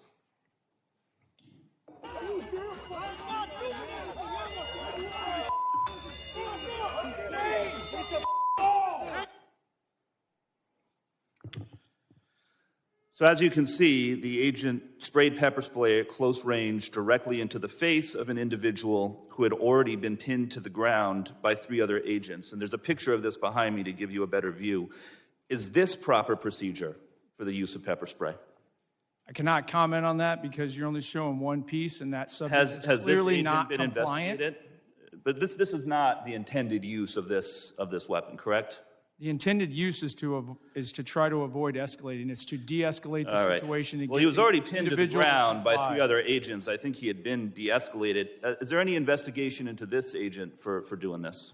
I'll get back to you. There are several open investigations. All right. Listen, there has been no accountability in your agency under the Trump administration. None. Your agency has repeatedly been caught on tape using unnecessary violence against civilians, and you can't even tell me if any of these agents have been investigated or disciplined. You are supposed to be making people safer, and instead your agents are being unnecessarily violent. And that is why the Trump administration has lost the trust of the American people on immigration. Understand, it's not just the actions of the agents in the field, it is the lack of accountability from the top that has caused public trust to erode. And there need to be major reforms before we vote to give any of you any more funding. Your agencies need to act like other law enforcement agencies. Take off the masks, wear badge numbers, enforce discipline with real standards of conduct. But accountability starts at the top. Kristi Noem is completely unfit and should be removed from office. And all of the operations that we just watched were overseen by Commander Gregory Bavino, who himself engaged in excessive use of force. He even admitted that he lied to a federal judge when he claimed he had been hit by a rock prior to throwing a tear gas canister at a crowd of civilians. But then after the footage came out, and that turned out to be not true, he admitted that he had lied about it. Mr. Scott, what disciplinary action do you plan to take against Mr. Bavino? I cannot comment on personnel actions on any. Is there an investigation underway or being considered into Mr. Bavino? Every allegation and every use of force is fully investigated. Well, please investigate him. Goes through a review You board. need to start enforcing discipline. Gentleman's time has expired. I now recognize the gentleman from Alabama, Mr. Strong, for 5 minutes of questions. Thank you, Chairman Garbarino, Ranking Member Thompson, and thank you to all our witnesses for being here today. Let me start with the simple facts. The border is now closed. Fentanyl poisonings are down by more than 35%. I thank each of you for your service to our country. I remember in April of 23 when then Secretary Mayorkas testified before this very committee that the U.S. border was, and I quote, secure, close quote, and not open. At the same time, under his leadership, illegal alien population surged to over 11 million. They were coming from more than 160 different countries as migrants were released into our country by the millions. That's what the Biden administration, in concert with Secretary Alejandro Mayorkas, did to America. They sold America out. The consequences of their failures were predictable. When the United States failed to enforce its border, the winners are not legal immigrants or American communities. It's the cartels, drug smugglers, human traffickers, and violent criminals. We didn't need new laws to stop this crisis. We needed a president willing to enforce the laws already on the books. President Trump did exactly that. Another promise made, another promise kept. And today, the number of illegal aliens being released into our country is zero. Zero. That's what it took a president to make the hard decisions, and America is better because of it. So my question is straightforward. Commissioner Scott, was Secretary Mayorkas telling the truth when he testified before this committee that the border was secure? Consistent with my prior testimony, no, he was not. As you stated earlier, the underlying immigration laws haven't fundamentally changed in decades. What has changed is how different administrations choose to enforce these laws, particularly during the previous administration. It was 100% orchestrated to allow illegal aliens to invade our country under the Biden administration. From an operational standpoint, how important is consistency and enforcement for deterrence and border control? It's extremely important, and we keep talking about immigration, but let me remind people, border security really is national security. The cartels use illegal immigration to literally overwhelm law enforcement at the border and bring in all kinds of other threats. It's the second wave that always is the most critical. The Interior Enforcement sent a message around the world that we're not going to just let you go. It took away the marketing ability of the cartels to get people to come to the border and overwhelm law enforcement. This all works together. It's critically important because it is national security. Thank you, Commissioner. The men and women of DHS deserve our respect and the ability to do their job effectively without mixed signals from Washington. I also want to be clear, I support the men and women who work every day to secure our borders and enforce federal immigration laws. But lately, we've seen growing strain on political rhetoric that goes beyond policy disagreement and targets the legitimacy of law enforcement itself. Rhetoric that puts a target on the backs of agents doing their jobs. Acting Director Lyons, we keep hearing calls from left-wing politicians to abolish ICE. Some, including many who should know better, have denounced federal law enforcement as secret police. How would you respond to these reckless attacks? Sir, I can speak from personal experience, having served multiple administrations, that the men and women of ICE are out there every day doing the law as it's written. What are the consequences of not enforcing federal immigration laws? Sir, if you look at what ICE has done, if you look at the amount of, as I said earlier, the amount of known and suspected terrorists that we removed from the country, we arrested 1,477 this year and removed 1,480 Just that impact alone, along with the 7,800 gang members, makes a significant impact on public safety and national security. Thank you. Turning to you, Director Edlow, the U.S. Citizenship and Immigration Service plays a role in administering legal immigration and protecting the integrity of the system. When immigration enforcement is undermined or treated as illegitimate, how does that affect USCIS's ability to manage lawful pathways, prevent fraud, and maintain public confidence in the legal immigration process? It makes it absolutely impossible, Congressman, and that's why we've done everything we can to administer that system now and to not cut corners that were previously cut during the last administration. Thank you. Mr. Chairman, I yield back. The gentleman yields back. I now recognize the gentleman from New York, Mr. Goldman. 5 minutes of questions. Thank you, Mr. Chairman. Mr. Lyons, what guidance have you given to your agents about asking people walking on the streets of America to show proof of citizenship? Sir, as I stated earlier, the men and women of ICE, deportation officers, special agents, we conduct targeted intelligence-driven operation. We don't walk around on the streets asking people about their American citizenship. Really? So all of those individual American citizens who have been randomly asked are lying. Is that what you're saying? Sir, if the men and women of ICE are conducting an investigation, whether it be for Title 8 immigration enforcement or Title 18 criminal enforcement, they'll ask someone their nationality. Right, but that's not targeted because they're asking all sorts of American citizens, including off-duty law enforcement. Now, have you directed at any point your agents under the Supreme Court's racial profiling ruling to only stop non-white people and those who look like immigrants to ask for their citizenship papers? No, sir, I haven't. Now, you are aware, of course, and there's well-documented, numerous well-documented instances of people, American citizens, being asked to show and prove their citizenship. Do you know what other regimes in the 20th century required similar proof of citizenship? Yes, sir. What? Sir, there was various nefarious regimes that did that. Is Nazi Germany one? Yes, but Is the Soviet Union one? I honestly, sir, I'm asking the questions. Is the Soviet Union one? Yes, sir, but I totally, this is the wrong type of questioning. I'll tell you what the wrong type but of actually, thing sir, is. Sir, it's my Holocaust time. Museum Reclaiming my time, sir. If you want to go see Reclaiming my Nazism, time, that's what Mr. it is. Chairman. It's not the men and women of ICE that are out there doing it every day. So to say that the men and women of ICE are Mr. Chairman, I'm reclaiming my time. I would like my wrong. time back, please. Please give me another 15 seconds because he was unnecessarily speaking. You said in your opening statement that references to ICE as the Gestapo or the secret police encourages threats against ICE agents. 100%. The problem is you have it backwards, sir. People are simply making valid observations about your tactics, which are un-American and outright fascist. So I have a simple suggestion. If you don't want to be called a fascist regime or secret police, then stop acting like one.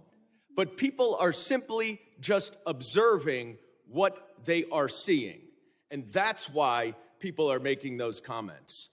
Now, I was a prosecutor for 10 years, prosecuted mob bosses, organized crime, violent criminals, the actual worst of the worst.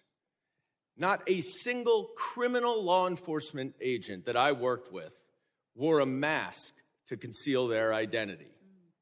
But your department, which is a civil law enforcement agency, is defending the use of masks by your agents because of a so-called rise in threats and assaults against your officer. Now, you said in your opening testimony that assaults against ICE officers are up by more than 1,400%, which is now even more than the 1,300% that your gaslighting spokesperson, Tricia from Ohio, has recently been citing. But here's the problem. There are two separate, very detailed, very thorough investigative reports based on your own data that both conclude that assaults against ICE officers are up about 25%, which is far less, of course, than you assert and far less than you would expect from an agency that has more than doubled its hiring and has an even greater increase in arrests. Now, why is that a problem? Mr. Lyons. It's a problem because the explanation that your agents are wearing masks because of fear of assaults or doxing is outright bogus. You and your untrained, unqualified, unvetted, unidentified agents are intentionally terrorizing our cities and communities all over this country to avoid accountability for their excessive force and their lawless actions. That is why you're wearing masks, so no one can hold you accountable, and you know that the FBI is not going to, because notwithstanding all of the investigations all of you say are going on, the Department of Justice and the FBI has stated they are not investigating those two murders. This is not the America that I know and love. This is not the America my immigrants came to. And it's long past time that you rein in your out-of-control agency and start following the law and the Constitution, and I yield back. Gentleman's time has expired. I now recognize the gentleman from Arizona, Mr. Crane, for 5 minutes of questions. Thank you, Mr. Chairman. It's interesting being in this hearing today, where my Democrat colleagues continue to demonize ICE and Homeland Security. I think history and context are very important here. It's not lost on most of the American public that my Democrat colleagues actually caused this entire crisis with their open border policies that they all voted for, letting in close to 15 million illegal aliens. I also want to go through real quick some numbers of ICE deportations with other presidents who I believe both you, Mr. Scott, and you, Mr. Lyons, have worked for. Under President Clinton, 12 million illegal aliens were deported and removed from this country, some voluntary, some departures. Key, no riots. Under President Bush, 2 million, no riots. Obama, who was often referred to as the deporter-in-chief, 5 million, including returns, no riots. President Trump in his first term, 2 million deported, no riots. President Biden, 4 million, including expulsions, varying by estimates, no riots. President Trump again this year, 625,000 with 2 million voluntary leaving through CBP Home App. Mr. Scott, can you explain why these other presidents that you work for, both Democrat and Republican, have deported far more people than this president and we've seen no riots? I would say it has a lot to do about rhetoric and misleading the American public about what's really going on and how important border security really is to this nation. Let's talk also about my Democrat colleagues and something they also supported, and that's these sanctuary cities. I think that's very important, and I don't think a lot of Americans really understand these sanctuary cities. Mr. Scott, Mr. Lyons, is it true that you would rather send your officers into a jail to get some of these illegal alien criminals? Is it safer for your agents and also the illegal alien criminal if your officers are able to go into a jail instead of having to go out and find them on the street? Mr. Lyons, I'll start with you. Yes, sir, it would be. You wouldn't see the amount of law enforcement officers involved in immigration operations. Right. How about you, Mr. Scott? I 100% agree with the director, and just as importantly, it would allow me to put more agents back on the border to prevent people from getting in here in the first place. Let's also talk about these riots.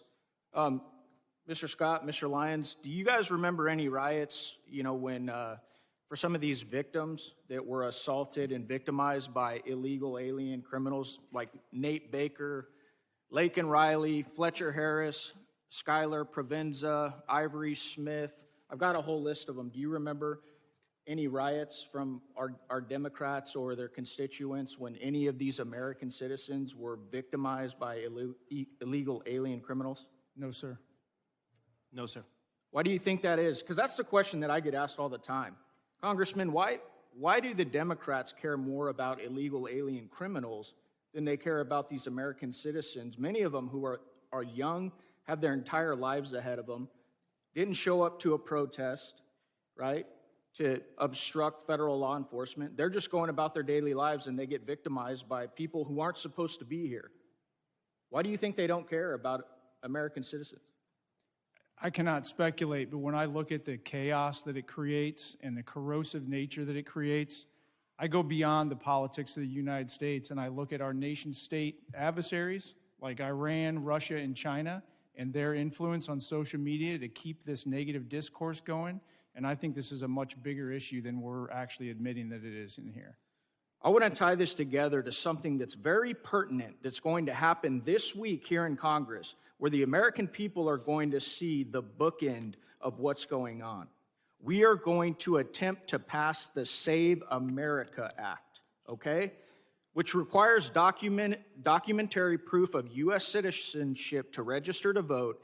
It imposes photo ID requirements to vote, and it penalizes officials who do not enforce these requirements. And you won't see most of these folks over here on the other side that are demonizing you guys right now. You will not see them support it. So they let millions and millions of illegal aliens into the country.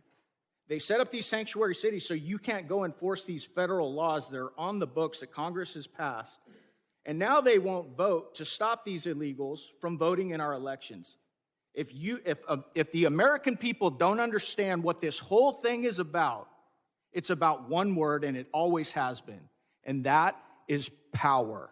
They want power, and they need these illegals to vote in our elections. That's why they don't care about the fraud either, because they need those votes as well. Thank you. I yield back. Gentleman yields back. I now recognize the gentlelady from Illinois, Ms. Ramirez, for 5 minutes of questions. Thank you, Chairman. My mother, a Guatemalan immigrant and an American, taught me that I have the responsibility to look evil in the eye and to fight it back. Mr. Lyon, Mr. Scott, Mr. Edlow, you have used your power to perpetrate great evil. And it's about time you answer this committee for the lawlessness that you've empowered and defended in your testimony. Mr. Lyons, I want to start with you. And I want to talk about ICE. Because under your leadership, ICE has shot and killed Silverio Villegas Gonzalez and Renee Good, violated nearly 100 court orders in January alone. You've used banned chokeholds in more than 40 cases, engaged in warrantless arrests despite of a consent decree, and you used children as bait to put 3,800 children in detention. You created traps for people at immigration court who were following the law and doing it the legal way. And you broke the law by entering into people's homes without a judicial warrant in violation of the Fourth Amendment. Now, let's talk about you, Mr. Scott, and CBP next. Under your leadership, CBP has attempted to execute Marimar Martinez, shooting her 5 times and not releasing the footage that you should release so that we can see the evidence, murdered Alex Preddy, used chemical agents dozens of times in Chicago after a judge ordered you to stop, conducted warrantless surveillance and racial profiling, and acted with total disrespect and disregard for the law while engaging in roving patrols, plate switching, dangerous traffic maneuvers, and observer intimidation. Again, criminals act with that total disregard for the law, and we continue to see it.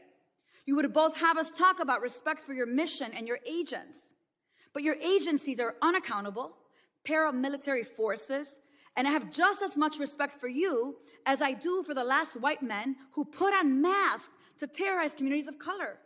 I have no respect for the inheritors of the Klanhood and the slave patrol. Those activities were immoral then and criminal, and so are yours. And that brings me to you, Mr. Edlow, and USCIS. Truly, USCIS is the most disappointing part of this whole panel for me.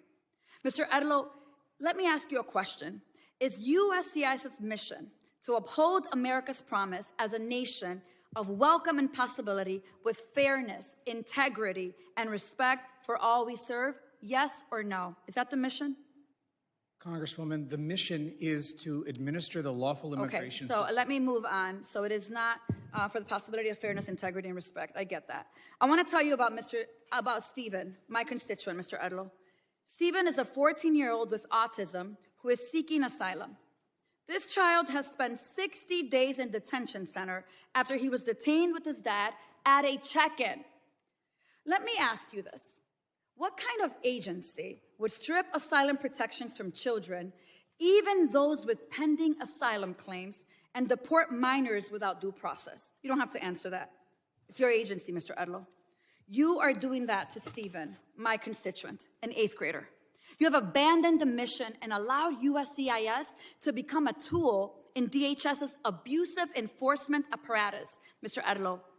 It is shameful to see what USCIS has become. As I've said before, DHS, ICE, and CBP, they're not really rogue. Congress designed DHS to violate our rights under the pretense of securing our safety. I'm gonna say it loud and clear, and I'm proud to stand by what I say. DHS cannot be reformed. It must be dismantled and something new must take its place. Because if we let DHS persist, it will continue to be a weapon that can be pointed at anyone the government considers the public enemy. And let me tell you, fascism always requires a public enemy. But the power of the people is stronger than the weapons they would wield against us.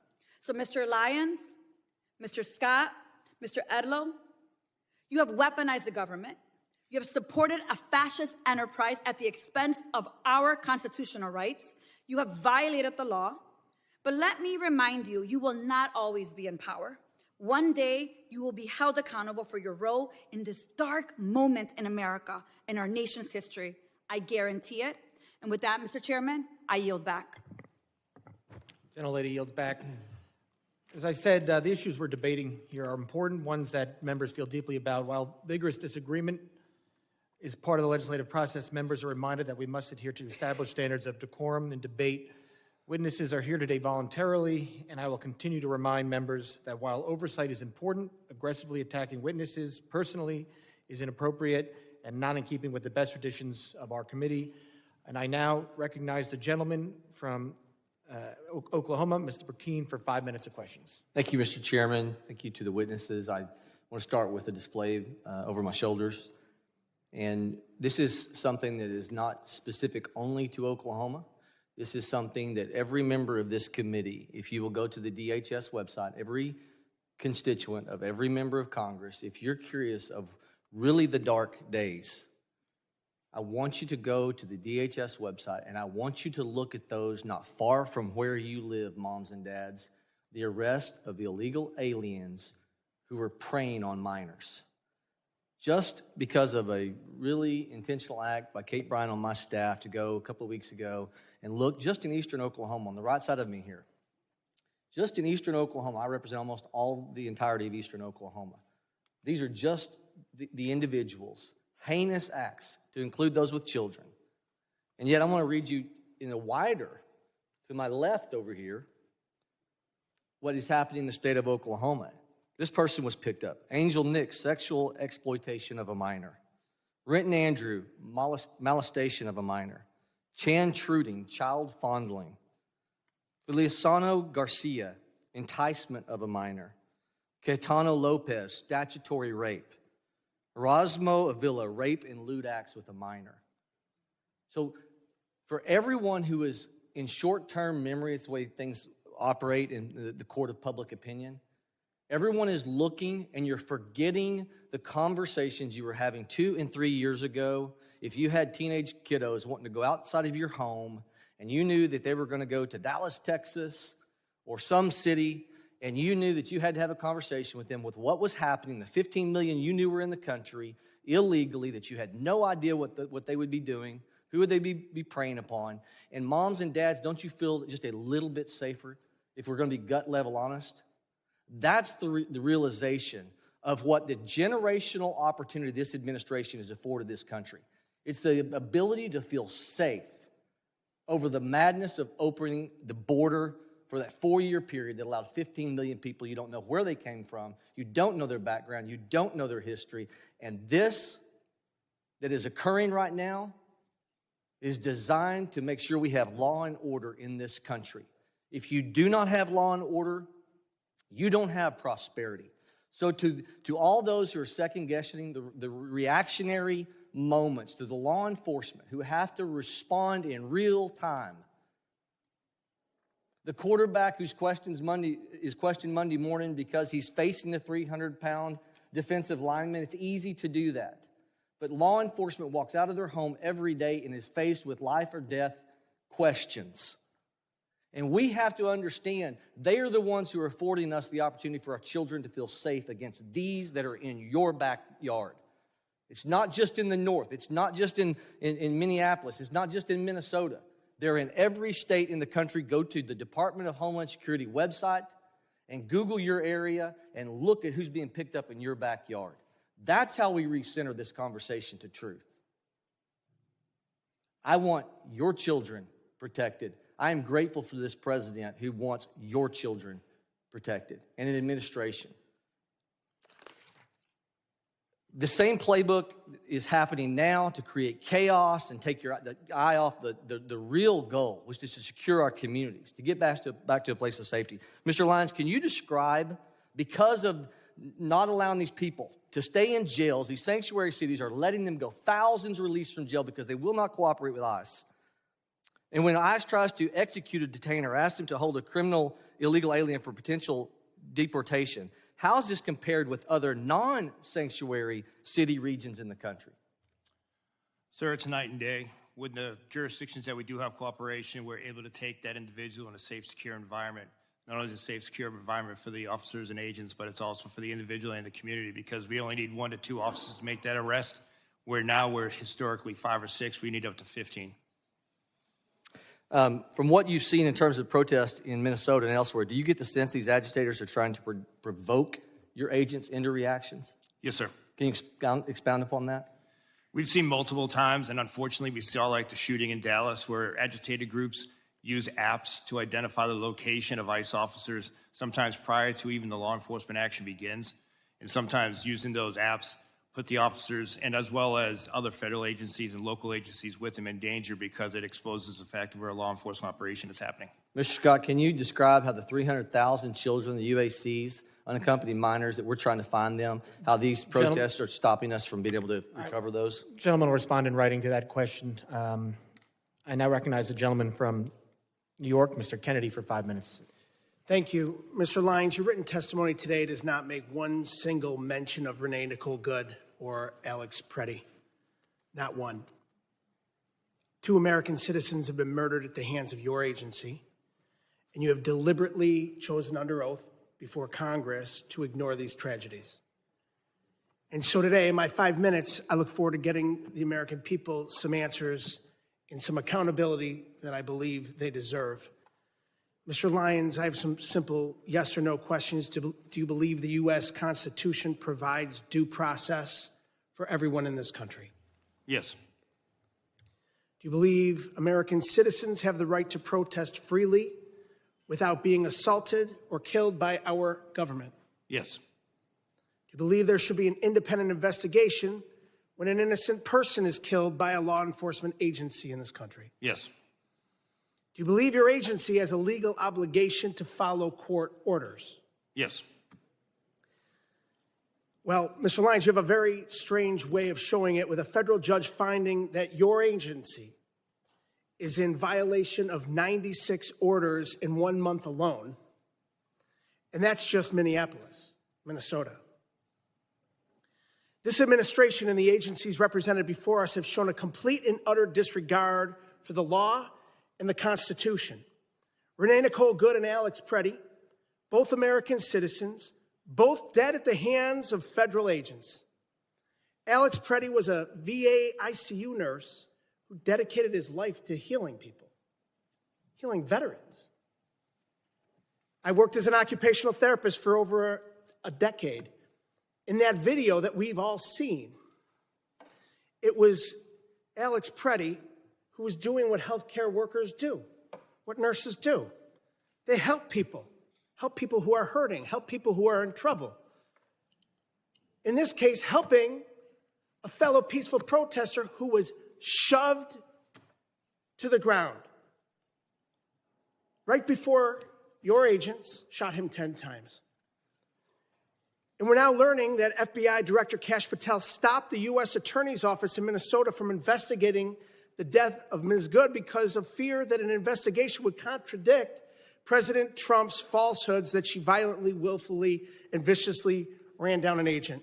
6 federal prosecutors resigned rather than participate in a cover-up. Kristi Noem, Stephen Miller, and you, Mr. Lyons, have appointed yourselves judge, jury, and executioner, allowing American citizens to be gunned down in our streets with impunity. We all know the president is a liar. He's sold snake oil his entire life, but he can't tell us and the American people that we did not see with our own eyes what we saw in that video. 2 Americans shot dead in cold blood. The American people aren't stupid like he thinks we are. The fact that our government murders American citizens, lies about it, and then refuses to investigate or seek justice is beyond abhorrent. It's un-American. Mr. Lyons, in America, we shouldn't have secret police. We shouldn't have masked government agents executing citizens in the streets. The Constitution does not give your agency the right to hide their faces while they kill Americans. Will you commit, yes or no, to immediately unmasking every agent conducting immigration enforcement and requiring them to wear standard uniforms with identifiable badges? No. Well, that's a sad response. Your answer is completely unacceptable. People who are proud of what they do aren't hiding their identity. We're a nation of laws, and you, your boss, Secretary Noem, and Donald Trump are not above the law. The American people are angry, and they're demanding accountability and justice from those giving the orders. Mr. Lyons, yes or no, do you believe that Secretary Noem should resign? I'm not going to comment on that, sir. So you're going to look the families of Renee Nicole Good and Alex Preddy in the eye and tell them Secretary Noem should keep her job after their loved ones were killed? Sir, the loss of any life is unacceptable. In my heart, prayers and thoughts go out to anyone who tragically losing his life, especially a child, since I've suffered personal loss in my life. But I'm not going to comment on an ongoing investigation. Well, Mr. Lyons, the American people are watching. Your unwillingness to demand accountability from your own leadership speaks volumes. 2 American citizens Gentleman's are dead. time is expired. The American people deserve Gentleman's accountability. time is expired. Members are reminded that we must adhere to established standards of decorum in debate. It is a clear violation of the rules of the House to make statements that might be personally offensive to the President or the Vice President of the United States. I now recognize the gentlelady from South Carolina, Ms. Biggs, for 5 minutes of questions. Thank you, Chairman Garbarino, and thank you to our witnesses. A big thank you for what you do each and every day to secure our border and to carry out the will of the American people. You know, this Trump administration and the CBP and ICE, they've done a stellar job of securing our border. And we can just look at the numbers. They tell the facts. Crossings are down from a high of over 300,000 a month under President Biden to around 10,000 a month under President Trump. However, the lax border policies of the Democrats have flooded our country with tens of millions of illegal immigrants. This invasion was facilitated by sanctuary cities. Most cities will hand over criminal aliens with a deportation order to ICE, but sanctuary cities refuse to do so, often releasing them back into the public around our communities, our children, and making it unsafe. Cities like Minneapolis pick and choose which laws they want to enforce, and by doing that, they place our federal law enforcement in danger, forcing ICE agents to make arrests out in public, something that could be avoided if sanctuary cities simply cooperated with the federal law. At the same time, radical leftists have stirred hysteria over routine immigration enforcement, calling immigration officers the secret police and even the Gestapo. Let me be very clear. This rhetoric has consequences. Between 2024 and 2025, we saw a more than 16,000% increase in threats of assault against immigration officers, and over 8,000% spike in death threats targeting those who enforce our laws. In Minnesota alone, there have been over 60 threats and 20 assaults to ICE officers. Just think about that if you were going to work every day and had to deal with that. Sanctuary cities, they choose criminals over citizens.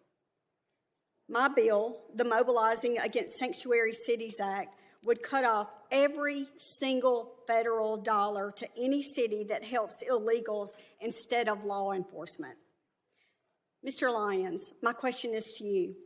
Why should taxpayers fund far-left politicians who put your agents at risk?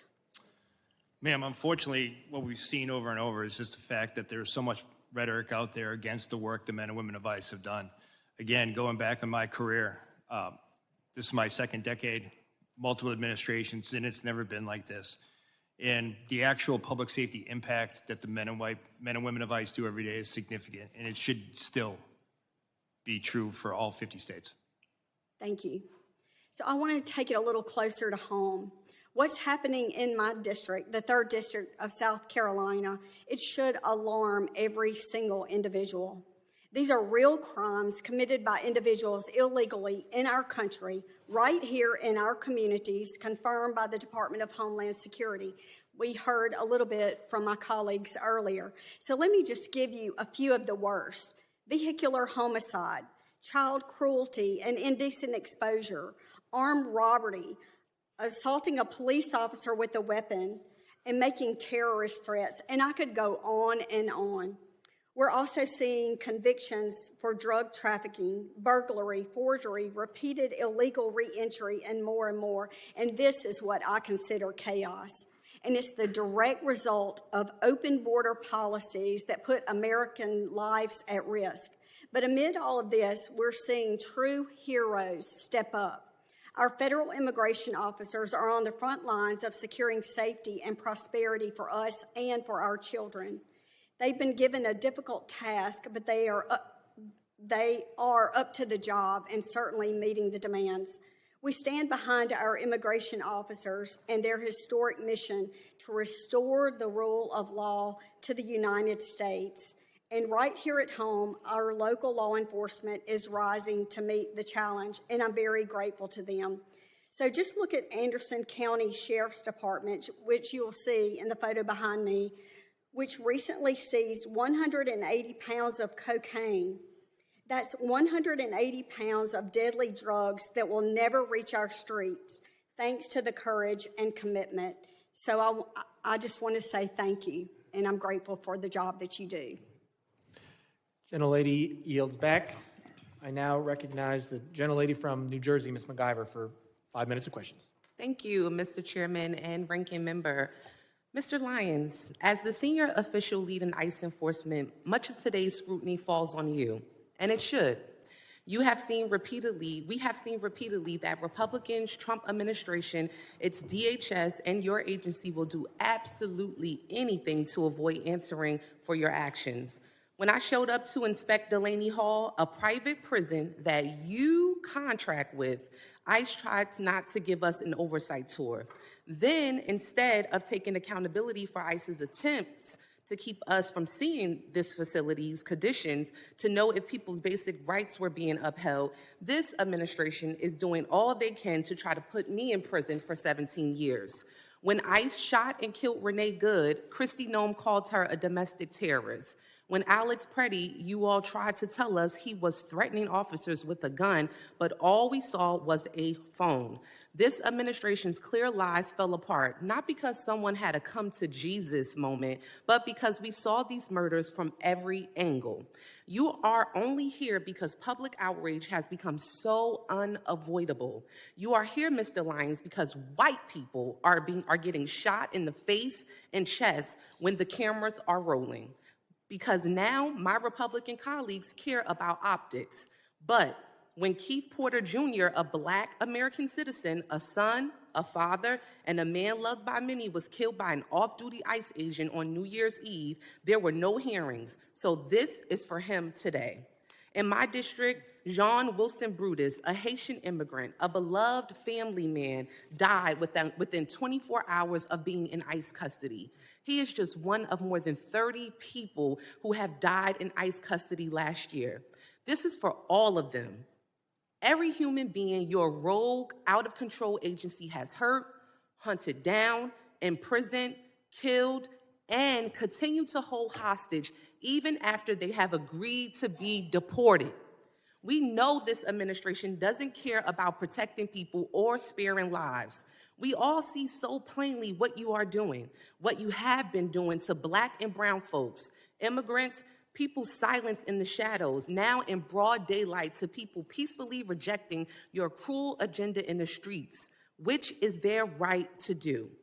This is the despicable but predictable result of an agency that laughs at oversight, receives billions to deploy lethal force on our neighborhoods, and seems to believe that they are above the law and should be without accountability. This administration believes it can act first, explain later, or hell, never explain at all, as we see here today. You all seem to think you are the highest power who decides which people deserve dignity, protection, due process, but you are wrong. We are here for answers. We are here for accountability, and we are here because people are dying. Let me repeat that. People are dying, and you don't seem to care. So, Mr. Lyons, I've heard my colleagues ask many questions over and over again, and you cannot answer them. So let me ask you some questions that you may be able to answer. Mr. Lyons, do you consider yourself a religious man? Yes, ma'am. Oh, yes. Okay, well, how do you think Judgment Day will work for you with so much blood on your hands? I'm not going to entertain that question. Oh, okay, of course not. Do you think you're going to hell, Mr. Lyons? I'm not going to entertain. Of course not. How many government The gentlelady will agencies- suspend. The How many- gentlelady will suspend. Chairman? A gentlelady will suspend. As I said, the issues we're debating here are important to ones that members feel deeply about. Thank you, While Chairman. vigorous disagreement is part of the legislative process, members are reminded that we must adhere to established standards of decorum and debate. The witnesses are here voluntarily, and I will continue to remind members that while oversight is important, aggressively attacking those witnesses personally is inappropriate and not in keeping with the traditions of our committee. Mr. Chairman, I'm just asking a question. You guys are always talking about religion here in the Bible. I mean, it's okay for me to ask a question, right? But let me continue on. I got your note. All right, the gentlelady may resume. Thank you so much. Let me get back to my question, Mr. Chairman. Thank you. I appreciate you. How many government agencies, Mr. Lyons, are you aware of that routinely kill American citizens and still get funding? Ma'am, I'm not going to entertain that. I'm Of not trying to course you're talk about not. the criminal aliens in your Exactly. district. Exactly. Talk Once about again, that. questions that you cannot answer. And that is exactly why, Mr. Chairman, and to this committee, to my colleagues, and to my colleagues across the aisle, this is exactly why we should not be funding this agency. The people are watching you. They are watching you. And this is why we need to abolish ICE. With that, I yield back. Thank you kindly. Gentlelady yields back. I now recognize the gentleman from Colorado, Mr. Evans, for 5 minutes of questions. Thank you, Mr. Chairman, Ranking Member, for this important hearing. This past year has been historic for national security thanks to the joint work between the agencies present today and our Republican colleagues. The Big Beautiful Bill unlocked billions of dollars to finally secure the border and deliver much-needed support for law enforcement officials who keep us safe every day, slashing things like the scourge of overdose deaths that claimed approximately 400,000 lives under the previous administration, and this is despite increasing violence against federal officers, which has been inspired by fear-mongering from the Democrats. As a soldier for 12 years, as a cop for 10 years, and as the only Latino in Colorado's delegation, it's been my long-standing position that with a secure border, we must use all available resources to target the worst of the worst, violent offenders like murderers and rapists, and so-called nonviolent like drug dealers and thieves and child porn producers. Get the gangsters, not the grandmas. Director Lyons, is ICE's priority the apprehension and removal of criminal non-citizens rather than the broader population of illegally present individuals?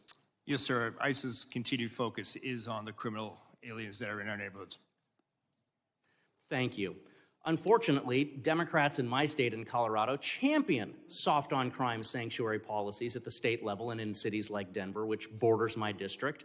These policies not only impede federal investigations that target cartels, gangbangers, entities like Tren de Aragua, MS-13, the Sinaloa cartel, but they also endanger our communities by releasing dangerous criminals back into the streets who continue to traffic drugs, steal cars, intimidate families, and recruit children. In fact, fentanyl overdose rates in Denver are going up in 2025. It's common sense that when local or state police arrest an individual for a crime, those officers should be able to obtain basic information about the arrestee, and those state and local officers should then be allowed to share information with federal law enforcement to communicate threats, honor detainer requests, and work together to ensure national security and public safety. So, Director Lyons, can you please explain how ICE works around sanctuary policies to go after the worst of the worst?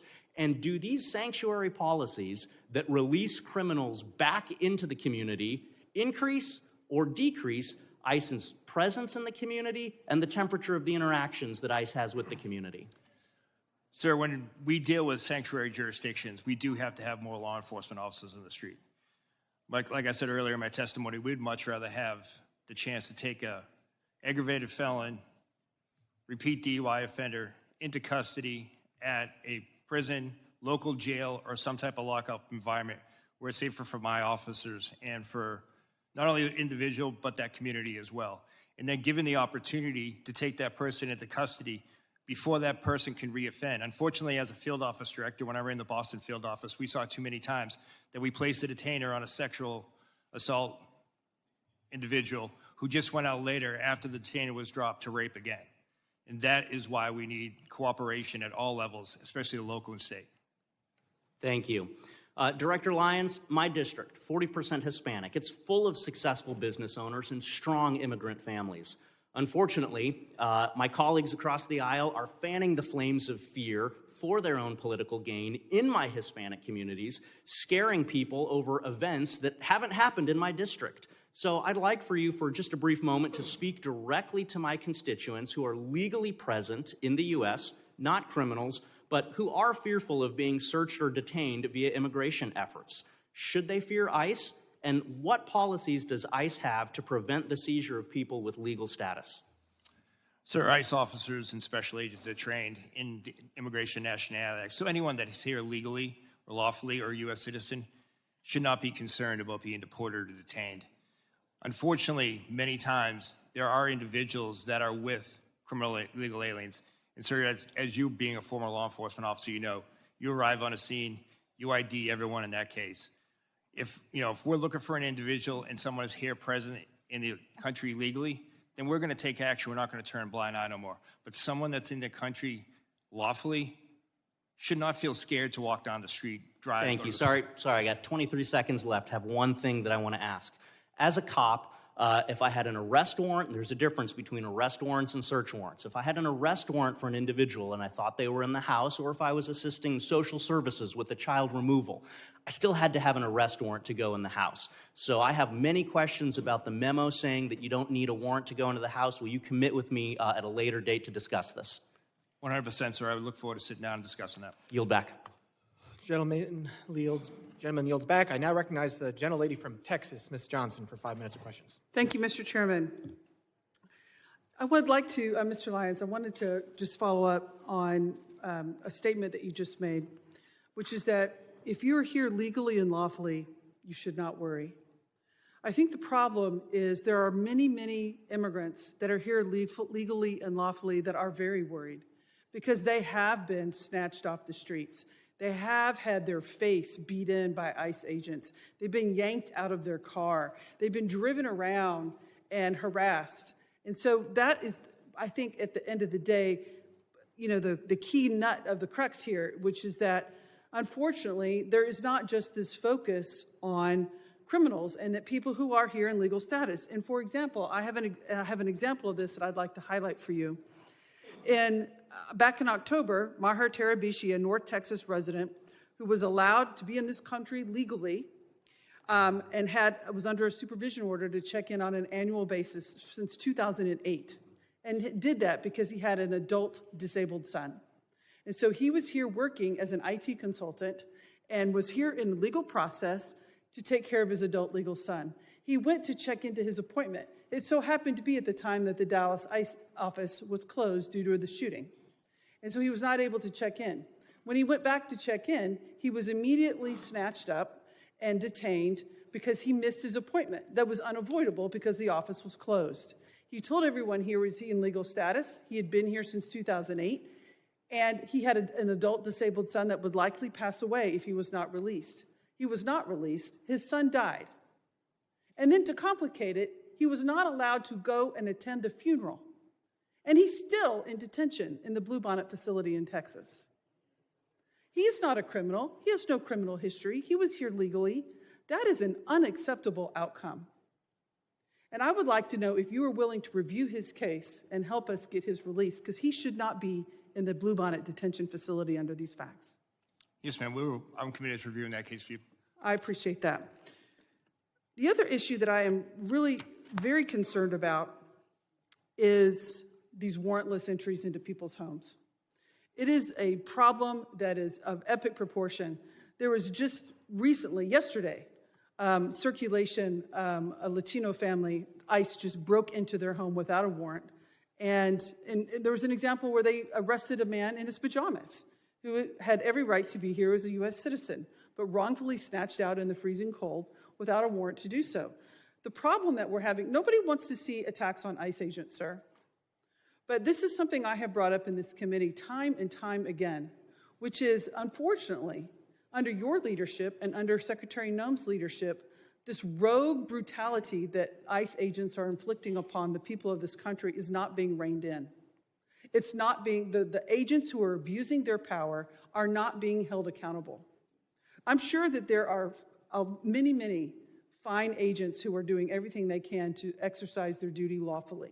But the problem is there are agents who are not. And the power that they have has gone to their head, and they use that power unconstitutionally in violation of many people's direct constitutional rights. And what you're seeing in this country is the fact that your agency, it's not stopping. And rather than saying, yes, we're going to take steps to keep these people who are abusing their power and who are terrorizing citizens of this country wrongfully, that we're going to hold them accountable, rather than that's what we want to see. You're doubling down on that we're only going after criminals, which is in your own comments. You said that you had 379,000 arrests, but only 8,700 of them were suspected gang members or known suspected terrorists. That's 2%. And the problem is we can't terrorize 98% of the people in this country that have been wrongfully detained for 2%. That's not how the system works, and that is not okay. And so we have to do a better job. And so what procedures are you putting in place to hold agents accountable who clearly have a hot trigger and who clearly abuse their authority because someone has a phone and a whistle? Ma'am, ICE does have the Office of Professional Responsibility. It's a robust internal investigation agency that does investigate allegations of special agent or deportation officer misconduct. And we do take everyone seriously, and we do investigate those. Well, those are not being publicly reported. And so that's where there's a huge breach of the public trust, because there does not appear to be any accountability, sir. Thank you, and I'll yield back. Gentlelady yields back. I now recognize the gentleman from Pennsylvania, Mr. McKenzie, for 5 minutes of questions. Thank you, Mr. Chairman, and I appreciate all of our testifiers being here today. Before I begin, I would like to thank all of our members of law enforcement across the country who work every day to keep our communities safe, and also to their families that sacrifice. We know that it's a challenging job, and the environment is made particularly challenging by those who want to oppose our law enforcement from carrying out their lawful duties to keep everybody in our country and our communities safe. As was discussed earlier, there are a couple areas, though, where I think it's appropriate to discuss potential reforms and the way that we can improve our government operations. DHS guidance indicates that ICE does not arrest or detain U.S. citizens. On the other hand, social media is full of reports and accusations that this is occurring. As you know, any accusation that an American citizen's rights are violated is very serious. Can you clarify, Mr. Lyons, whether this is something that it occurs, and what are the circumstances where a U.S. citizen might be detained, and what steps does ICE take to prevent mistakes? Yes, sir. I appreciate the question. Well, unfortunately, there's a misnomer that ICE is just a civil enforcement agency, and that's completely wrong. ICE enforces over 400 criminal statutes as well. Special agents, especially with the Homeland Security investigations, They're consistently out there doing human trafficking cases, drug cases, terrorism cases, and we do encounter U.S. citizens, and those who do commit federal crimes are arrested. But under Title VIII, no U.S. citizen is subject to civil immigration enforcement, and that just doesn't happen. There are multiple safeguards in that way, and if a U.S. citizen is detained in the course of an immigration investigation, they're quickly released. We don't take action on American citizens.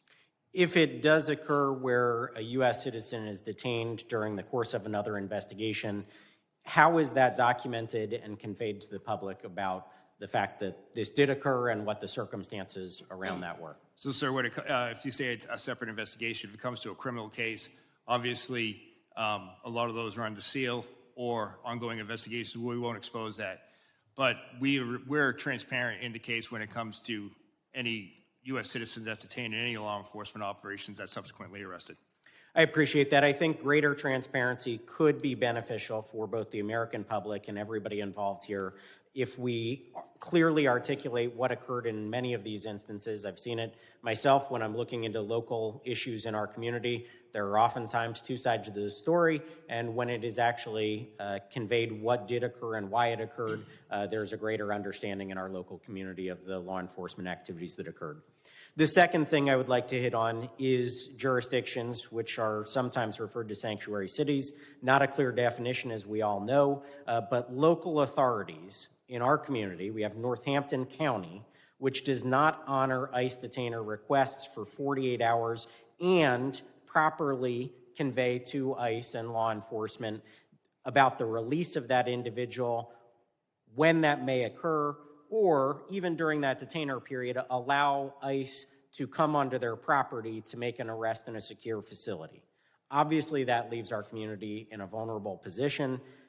In our case, members of Tren de Aragua, domestic abusers, have been released onto the street, and ICE had to stake out that location, making the arrests in an unsecure way out in the local community. From your perspective, how does this dynamic affect public safety and day-to-day operations, and where or how can we change and improve the coordination between ICE and state and local partners? Thank you, sir, again. And what I would say is just very basic communication would go a long way for public safety. You know, ICE respects and abides by state and municipality laws where sometimes you can't hold for any reasons. But a simple phone call to let us know that that individual is going to be released, or if that individual is released, sharing that biographical data with us will go a long way. Because the last thing we want is a criminal illegal alien to go back into the community, and more often than not, they prey upon other migrants who are coming here for a better life, yet that they can hide in plain sight because these sanctuary jurisdictions won't just pick up a phone, notify ICE that they're being re-released. Well, I appreciate that. I think we want full cooperation between our local law enforcement and federal agents when they are trying to do their job. If somebody is on a detainer, they should be allowed onto that property, given the ability within that detainer window to make a lawful arrest. I think it would go a long way to keeping our community safe. I would like to thank all of you again for being here. The fact that you are here and present for this kind of testimony, I think, brings greater accountability and increases the ability for us to make reforms in Congress. Thank you again. Gentleman yields back. I now recognize the gentlelady from New Jersey, Ms. Poe, for 5 minutes of questions. Thank you, Mr. Chairman, and to our ranking member, Thompson. Gentlemen, thank you so very much for being here. Let me just be clear. Secretary Noem must step down or be impeached by the House, period. The lawlessness, the cruelty, the outright viciousness that she has created has destroyed an agency whose very mission is to protect our country. Under Noem's leadership, congressional oversight is ignored, detention visits are blocked, due process is ignored, and laws are broken without thought. This is the first time any of you have testified before our committee. It took 2 American citizens being murdered in cold blood to get you to show up. ICE raids schools, churches, and hospitals. And let's not forget 5-year-old Liam Ramos. You used him as a bait and then detained him despite his father legally seeking asylum. Liam is the face of your cruelty. My district is one of the most ethnically diverse in America. Our diversity is our strength, but somehow you all seem to believe it's a weakness. Last fall, the Supreme Court greenlit ICE's ability to yank people off the street based on one thing, such as, quote, the type of work one does, speaking Spanish or speaking with an accent, and their apparent race or ethnicity. Mr. Lyons, I speak Spanish. If I wasn't wearing my member pin, would me being a Latina or speaking Spanish be enough for ICE agents to harass me or shove me into one of your unmarked cars? No, ma'am. I speak for all of us when I say that I think we know the real answer to this. These are the realities traumatizing my constituents. We know that ICE is transferring New Jersey detainees to other states like Texas, ripping them from their families and leaving them unable to challenge their detention. Mr. ICE, yes or no? I'm sorry, Mr. Lyons. Yes or no? Ma'am, Will you provide us with a list of people ICE has transferred from New Jersey to other states so that I can inform their families where they are? Yes, ma'am. These are people like my constituent, Lee Cordilla, whose ICE shipped to Texas and continues to detain despite two judicial orders compelling her release. Over the weekend, Lee Cow was hospitalized for 72 hours while her family had no idea where she was at, nor the status of her condition. Mr. Lyons, would you be willing to look into this to make sure to release my constituent? Why have we failed? Why have you failed to inform her family where she was sent and the status of her condition? When will she be freed? Yes, ma'am. You have my commitment that I'll look into that. Thank you. Now soon, Mr. Lyons and all of you, my district will host the World Cup matches and hundreds of thousands of visitors will come. Visitors' confidence is plummeting and jeopardizing the World Cup. Mr. Lyon, will you commit to ensure that pausing its operations and raise at FIFA matches and other FIFA-sanctioned public events? Ma'am, ICE, specifically Homeland Security Investigations, is a key part of the overall security apparatus for the World Cup. We're dedicated to securing that operation, and we're dedicated to the security of all our participants as well as visitors. You realize that if they feel that they're going to be wrongfully incarcerated or wrongfully pulled out, that's going to hurt this entire process. I hope you realize that. Yes, ma'am, and ICE is dedicated to ensuring that everyone that visits the facilities will have a safe and secure event.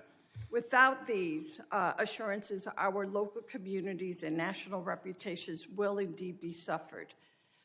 Thank you, Mr. Chairman. I yield back. Gentlelady yields back. I now recognize the gentleman from North Carolina, Mr. Knott, for 5 minutes of questions. Thank you, Mr. Chairman. Using the trope, diversity is our strength as an excuse for lawlessness is unbelievably naive and dangerous. Nobody in this room would say that diversity is a bad thing. Lawlessness is a bad thing. Law and order is much more of our strength than open bordered policies that welcomes anybody with no vetting. And when you get down to the nuts and bolts of this issue, we would not be having this hearing if the Democrats attacked illegal immigration with the same vigor that they're attacking law enforcement and the men at this table. That's a fact. And it's worth noting that the dishonesty in framing these issues has been unbelievably obvious. It's been consistent. And just as an anecdote, Mr. Lyons, was Liam used as bait by your agency? No, sir. Actually, law enforcement officers took care of the child after the father abandoned him at a... Walk us through what that means. So, sir, the individual that was driving that vehicle with Liam was in fled from the scene from the officers. Officers He was obviously upset. We comforted him. The officers actually placed him in one of our vehicles, played his favorite song, favorite music. Then they took him to McDonald's. You all got him McDonald's. So you all did not abduct him. You did not use him as bait. Any characterization of that is a lie. And it has been repeated over and over by the Democrats to frame your agency. You know, it's worth noting again that the Democrats fought to prevent any vetting of 20 million illegal immigrants into this country over the last 4 years. They attack agents rather than those who are assaulting agents today. They continually misframe what's happening in the ground. They continually malign the law enforcement officers who are providing legal structure to otherwise lawless landscapes in this country. And it's worth noting that there have been roughly 2 million people in the country who have been removed in the last year, some voluntarily and then some by forced deportations. We've heard roughly about 25 cases of alleged abuse. Some of them, as I just pointed out, are dishonestly framed. But let's do a favor to the Democratic side. Let's increase that number by 1,000 times. 25,000 cases of alleged abuse or improper protocols. We are still operating at roughly 99% proficiency. Given the scale of the problem, the scale of the solution that you all are operating under, your agents are doing a remarkable job, and I thank you. But one issue that I want to talk about is this idea of sanctuary policies. Sanctuary policies is not just a passive relinquishing effort. It's an active obstruction. Isn't that true, Mr. Lyons? Yes, sir. And what I mean by that is, when I say it's an active, to be specific, there are sanctuary states and cities that will release violent criminals rather than handing them over to pursuing federal law enforcement. Isn't that correct? That is correct, sir. I left the hearing a few moments ago just to find a quick example. Here's one right behind me. Just 30 hours ago, an illegal alien arrested for stabbing an American in the back. He was charged with attempted murder. He pled to a lesser offense. The feds wanted him, sought a detainer, and then rather than hold him for your agent's pickup, he was released back into the streets of Maryland. That is not an unusual action from local hostile law enforcement, is it, Mr. Lyons? No, sir, that's what we face every day. So we've heard the Democrats complain that we're not getting the worst of the worst, but their sanctuary jurisdictions that control roughly 40% of this country's population will actively release sex predators, drug dealers, violent offenders, rather than hand them over to you for deportation. And these are people who are already in custody. Am I correct, Mr. Lyons? Yes, sir. The individuals were already deemed a public safety threat by local or state law enforcement. And then when they get a federal detainer, they will release them on the street rather than turn them over for deportation. Yes, sir. It's disgusting.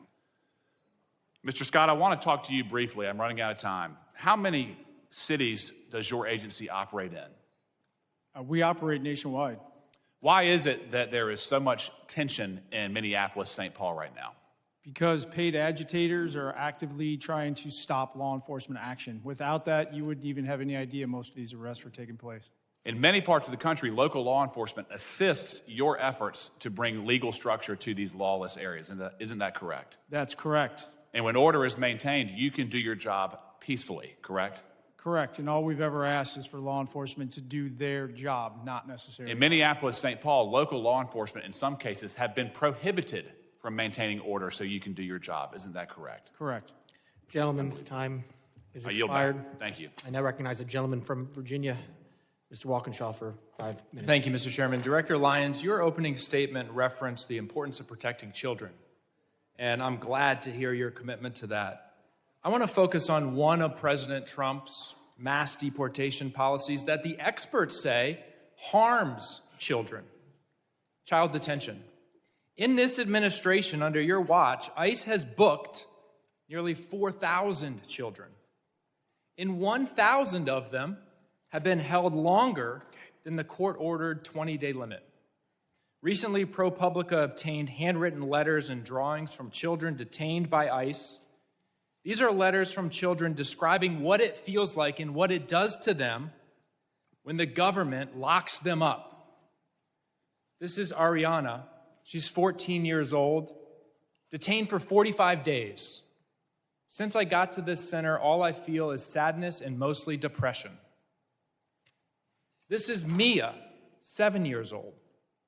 I don't want to be in this place. I want to go to my school. This is Scarlett, 17 years old. I feel very bored and overwhelmed because I am locked up. This is Gabby, 14 years old. I feel so much sadness and depression of not being able to leave. This is Maria, 9 years old. Me and Dilly am not happy. Please get me out of here. This is a 12-year-old going to the doctor, and the only thing they tell me is drink more water. The water here is what makes people sick. And this one got me, Mr. Lyons, because this is a 5-year-old, Luis Annie. My son's 5. He can't write many words, but he can communicate through drawings like this. This is a picture of Luis Annie's family. And you might be able to see that none of the faces are smiling. Child detention is not required by law. You know that. It's not the only option available, and it's not effective. We know that community-based alternatives can ensure compliance with proceedings without traumatizing these children. Yet, you continue to detain and hold children for weeks or months, depriving them of school, stability, leaving them afraid, sick, and confused. And one of the key reasons for your mass detention, including the detention of Liam and his father, is to pressure people to give up their legal opportunities and pathways to remaining in the United States. Liam's father was following the rules, following the legal process with a valid claim. Let me be clear. No child, not Liam Ramos, not Gabby, or any of these children should be used as pawns in Stephen Miller's sick and twisted Great Replacement agenda. Mr. Lyons, in 2025, the British Journal of Psychiatry analyzed all of the data on the impact of immigration detention on children's health. Have you read that study and analysis? No, sir, I haven't. You're the director of you are not familiar with that literature. No, sir. You could tell me, I'm sure, chapter and verse on the tactics and the equipment that your agents use, military-style equipment across the country in American cities, but you don't know anything about the literature of the impacts of your policies on children. You haven't read it. No, sir. The Flores Agreement, I'm sure you know that, sets a 20-day limit on detaining children. You and the Trump administration are trying to terminate that agreement. How long would you like to hold children? 20 days, 40 days, 60 days, 100 days? What's the right number, Mr. Lyons? So we wouldn't like to hold any children. We would like to remove that family unit together safely and humanely and as quickly as possible. Thank you. Since you haven't read the literature, let me tell you what it says. Detention harms children. No period. No period. Not 20, 40, 75 days that you're holding children can be deemed safe. All detention of children has adverse impacts and is profoundly detrimental. Your policies are profoundly detrimental to children. I yield back. Gentleman yields back. I now recognize the gentleman from California, Mr. Fong, for 5 minutes of questions. Thank you, Mr. Chairman. Thank you all for those who are here testifying. I want to thank you to you and your teams and your personnel for what you do. Commissioner Scott, you mentioned in your testimony, national security cannot exist without effective border security. Couldn't agree more. Everyone on your teams are doing tremendous work under difficult conditions, and I want to thank you all. I do want to ask and dive in a little deeper as a Californian on the dangers and the consequences of these sanctuary policies. Director Lyons, I was in the state legislature in 2017 when sanctuary state policies were put in California. I opposed SB 54 because at the time, and everything has proven to be true, it was outlined that the impact on ICE and Border Patrol agents was that there would be reduced information and access, agents would be conducting higher risk enforcement operations, and that there would be operational constraints when it comes to limiting cooperation between state and local law enforcement. I wanted to get your perspective, Director Lyons, and I'll go to you, Commissioner Scott, as well. Can you give specifics on how these sanctuary state policies impact your operations in real time compared to non-sanctuary operations? Well, sir, for ICE, what I would I'll refer back to what we talked about earlier in my testimony, the fact that when state or local or county agencies don't cooperate with Immigration and Customs Enforcement, it forces us to go back out to the community, which we don't want to do. It also increases the number of assets we have to put towards that arrest. Like I said earlier, I would much rather send 1 or 2 agents or officers to make that arrest in a safe, secure location rather than being out in the street. It's safer for everyone involved. And before I go to you, Commissioner Scott, and answer, I just want to let everyone know, in California, and I think it was just reported a couple of days ago, there were currently 33,179 illegal aliens in the custody of California jurisdictions with active detainers. The crimes of these aliens include 399 homicides, 3,313 assaults, 3,171 burglaries, 1,011 robberies, 8,380 dangerous drug offenses, 1,984 weapon offenses, and 1,293 sexual predatory offenses. These are the real-world consequences, isn't that right, Commissioner Scott? When we don't have cooperation, they're released into the community? Those are exactly the consequences. And I would just add, California specific, they went above and beyond everybody else. I mean, in a negative way. They prohibited state and locals when they saw a crime taking place in front of them from sharing that information with us. San Diego, for example, right after that law was passed, a highway patrol pulled over a U-Haul van, and it was a smuggling event, probably a human trafficking event. A Border Patrol agent just happened to roll up on it and found out, luckily. But that highway patrol was disciplined and actually investigated internally, and that sent a chilling effect across the entire state of California, that not only can you not actively help us, you couldn't even pass information to us in a normal course of duties. Border security law enforcement's a team sport. We need to be working together, not against each other. Now, can you explain what would have happened, and I think you alluded to it, but what would have happened prior to that if there was local and state coordination with federal law enforcement? On a daily basis, especially along the southwest border, and let's not forget, and the coast, because we have boats coming in, when a state or local agency would see illegal activity that they could take action on, and then they saw a federal crime, they would contact us. It happened all the time, and that completely ceased to exist when SB 54 was passed. And these crimes, of course, as you mentioned before, if you go into specifics, I mean, this is trafficking, both humans and drugs. This is rape, assaults. I mean, anything. You're telling me that if any of those crimes occurred, if right now in California, if someone witnessed it, if a state law enforcement or local law enforcement witnessed these crimes being committed, they could not notify you. They have some felony exceptions, but in most cases, you don't know until you start asking questions if it's just a smuggling event or a human trafficking event. Until you actually pop the trunk of the vehicle or the back of the car, you don't know what commodity is back there, if it's people or something else. It put a chilling effect beyond the actual written language on any kind of cooperation in the state. Well, I want to thank you for that. Yes, there were some exceptions when it comes to felonies, but someone who lives in California and was there for the discussion and debate, everything we warned about when it came to sanctuary state policies and the consequences to our community and the consequences to public safety, they have come true. And that is sad and unfortunate, and we need to undo those policies. So I want to thank you all for your leadership and testimony and your work. Thank you, and Mr. Chairman, now you back.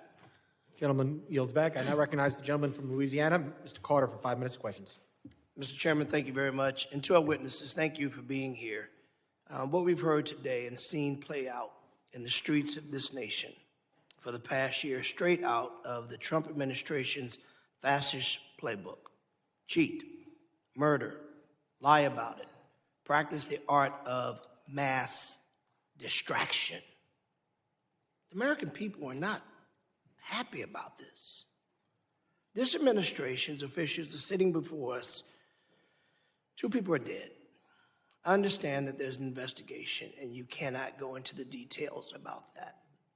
But there certainly appears to be no shame on the part of these officials who've undoubtedly watched some of your officers conduct themselves in ways that I know you don't condone. Not as law-abiding people, right? So I got to give you the benefit of the doubt. And I can't understand why you show no shame, no contrition, no remorse for the human lives that have been lost, or for the trampling of the Constitution and the tearing apart of the moral fiber of our nation. They think, apparently, you think, apparently, you've been coached, apparently, you've been called out of the room with a forced break to be told to be more aggressive, to push back against questions. The American people saw that happen. The American people watched as you all looked at each other. Oh, I didn't ask for a break. And clearly you were called in the back to be coached. A halftime locker room pep talk. This isn't a game. These are people's lives. We should all be, you should be, your officers should be held accountable that no one is above the law. No one can evade the Constitution. No person can evade what is right, even though you think that Donald Trump will protect you, and maybe he will for now. But there will be a time that you have to answer these questions. And while you have worked on many administrations, and it's been asked, you worked on different administrations, what's different? I'll tell you what's different. The approach of how you conduct it, your search and seizure. The reason there were so many others and there were not riots was because people were not being trampled. You had trained officers who knew the art of de-escalation. They understood the rule of law. They understood the Constitution. Yet now we continue to hear lies. Last year, I took members of Congress on an oversight visit to ICE facility. We were told certain things that turned out to be patent lies. They told us things that we witnessed within moments of being there to not be true, yet we continue to hear you and some of my colleagues suggest, don't believe your eyes, don't believe your ears, just trust us. Well, the American people can see. And this notion that Democrats don't want enforcement, those are talking points that are wrong. We want rapists and murderers off the street. We want the bad, the worst of the worst, to be arrested and to be deported if they aren't supposed to be here. What we don't want is citizens running down the street being chased by ICE agents, people being shot on the streets by rogue officers who are, in fact, American citizens. What we don't want is to see people like Ms. Good or Mr. Preti simply doing what we often say, if you see something, say something. We don't want to see people dying on the streets. So let me ask you a quick question. Mr. Lyons, has ICE ever detained an American citizen such as they are not free to leave, whether it is on the sidewalk, the street, or thrown into the back of an ICE vehicle because they looked or sounded a certain way, even though they said they were American citizens? Yes or no, quickly, I only get 38 seconds. No, sir. That's never happened before. That we've arrested one? No, sir. We've detained individuals to verify identity, but we haven't arrested or deported. No, sir. Detain, arrest. Check it out. It's yes, sir. The same thing. Right. All right. What does an undocumented person look like or sound like? Does it look like Mr. Garbarino? Does it look like me? Could look like anyone, sir. Okay, well, how are you training your people? Because you've said and others have said, if they sound a certain way, they look a certain way, we're going to stop them. That was quoted by your people. What do you say to that? Sir, what I say is that ICE does criminal targeted enforcement based on intelligence, and we don't use the color of skin or accents for that. So the person who said that was wrong? We'll let the gentleman get that answer in writing. His time has expired. We will now recognize the gentleman from Tennessee, Mr. Van Epps, for 5 minutes of questions. Thank you, Mr. Chairman, for holding this hearing and to our witnesses for testifying today. I want to commend the job the Trump administration and you gentlemen are doing to secure the border, enforce federal immigration laws, and keep dangerous criminals off our streets. Under President Biden, we saw unprecedented levels of illegal immigration, and many of those who came across the border were connected to transnational criminal organizations and have continued to commit crimes while in the United States. Despite doing everything they could to secure our borders, our brave CBP officers and Border Patrol agents were undermined at every turn by the Biden-Harris administration. Yet under President Trump, CBP, Border Patrol, and ICE have been empowered to do their job and fulfill their mission. As a representative from Tennessee, I can't help but compare operations in Minneapolis to those in Memphis. Federal law enforcement operations in Memphis have been successful by every standard and metric, with Memphis State Task Force arresting over 6,000 people. And while immigration enforcement isn't a stated goal of this task force, there is no question that it is also taking place. The successful operations are due in large part to the outstanding leadership of Governor Lee, who has worked closely with federal partners. Over the last year, the Trump administration has arrested numerous gang members, pedophiles, and drug traffickers in Memphis, with little fanfare or interference from activists. As a result of this cooperation, murders in Memphis are down by 47% since President Trump took office, and overall violent crime is down by 30%. In May of last year, ICE enforcement and removal operations worked with Tennessee Highway Patrol and DHS components to successfully arrest 196 criminal illegal aliens across the greater Nashville area. I am grateful for the role the members of the Tennessee Highway Patrol played in that operation, and their cooperation has made my district significantly safer. Since then, over 56 partnering agencies are working together alongside ICE to keep Tennesseans safe. ICE has carefully highlighted the worst of the worst criminal aliens it has arrested. Today, I will be entering into the record nearly 120 illegal aliens that have been arrested in Nashville, with rap sheets ranging from identity theft to drug smuggling, larceny to arson, and robbery to rape. Federal agents are executing their mission to defend American citizens and protect our communities. The major challenge we've seen in Minneapolis and similar cities are directly caused by sanctuary city policies and the refusal of local leaders to enforce the law, preventing local law enforcement from working with ICE. This leaves ICE and others unsupported, having to manage protesters and domestic friction in addition to their actual mission of enforcing immigration law. Local law enforcement is crucial to facilitate the mission. Director Lyons, contrast ICE's experience in Minneapolis with other cities around the country, including Memphis and others, that have agreements to work with ICE.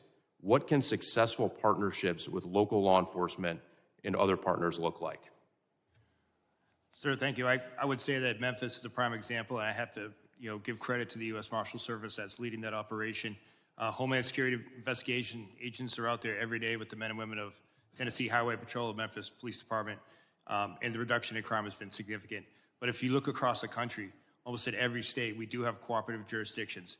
If you look at Texas, we have outstanding cooperation. You don't see any riots or anything like that. You see side-by-side law enforcement working together as it would be.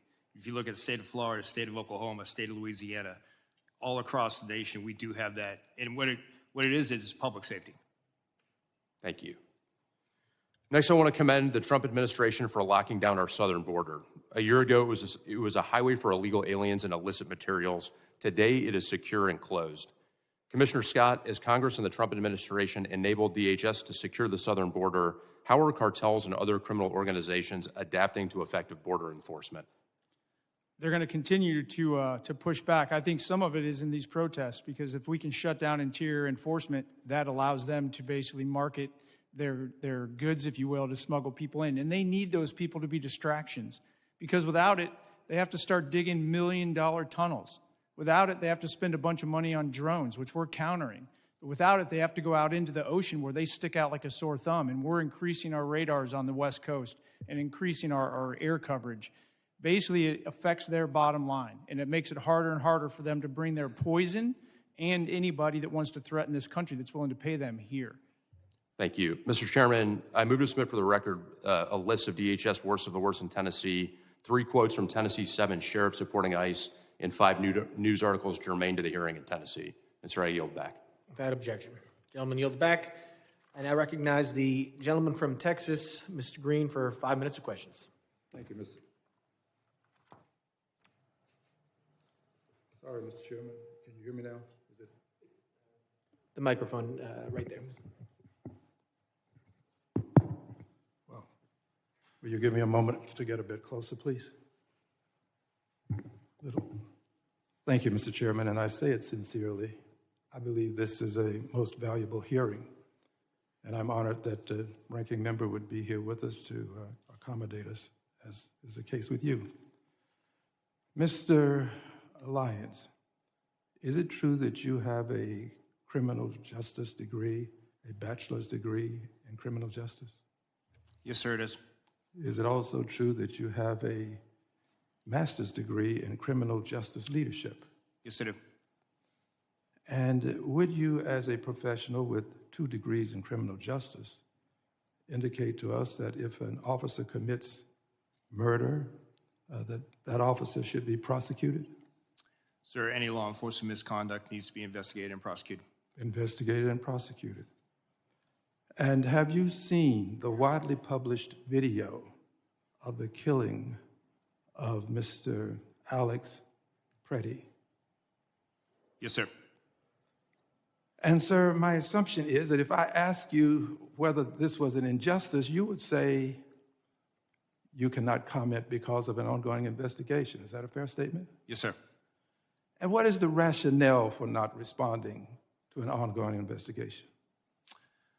Sir, I don't want to impede or prejudice the investigation. No, not this one. Oh. Any, in your profession now, but any investigation. What's the rationale? Not this one, any. Same for any investigation, sir. I don't want to. You would not want to. I don't want to bias or put my finger on the scale of any investigation. You not. What's the rationale for your not testifying about it? Is my question.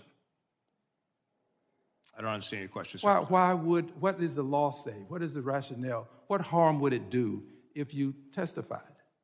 Because I don't have the full facts of the case yet, sir. Exactly. That's what I expected you to say. You don't have the full facts. Thank you. And I assume you would agree with this, Mr. Scott. Is this true? Yes, sir. And Mr. Edlow, you would agree? I assume so. I'm not a professional in law enforcement. Well, but you're a professional person with a degree of intellect such that you can comment on whether or not. Well, I certainly would not comment on anything. Not a specific case. We're talking about now any case. Would you agree that it would cause harm for you to testify before there's an investigation? Certainly, without having all the facts. All right. Surely you would agree. Which brings us to Secretary Noem. Secretary Noem accused Mr. Preddy of brandishing a firearm while wishing to inflict harm on the officers. Secretary Noem. Same rules that apply to you apply to Secretary Noem. Accused this gentleman, Mr. Preddy, of brandishing a firearm.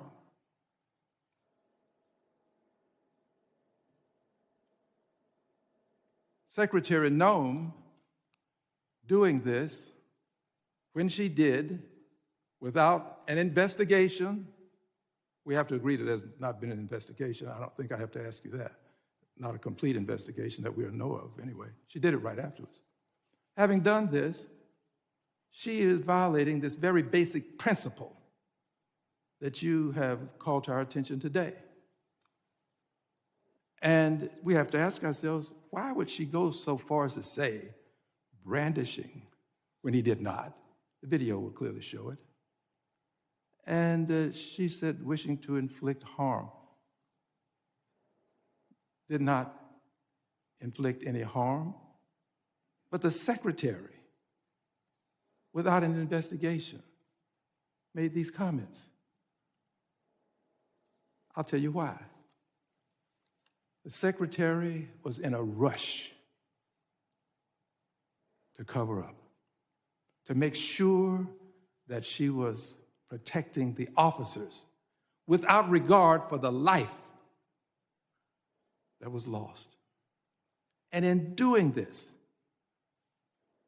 she was violating not only this basic moral concept, she was breaking the law.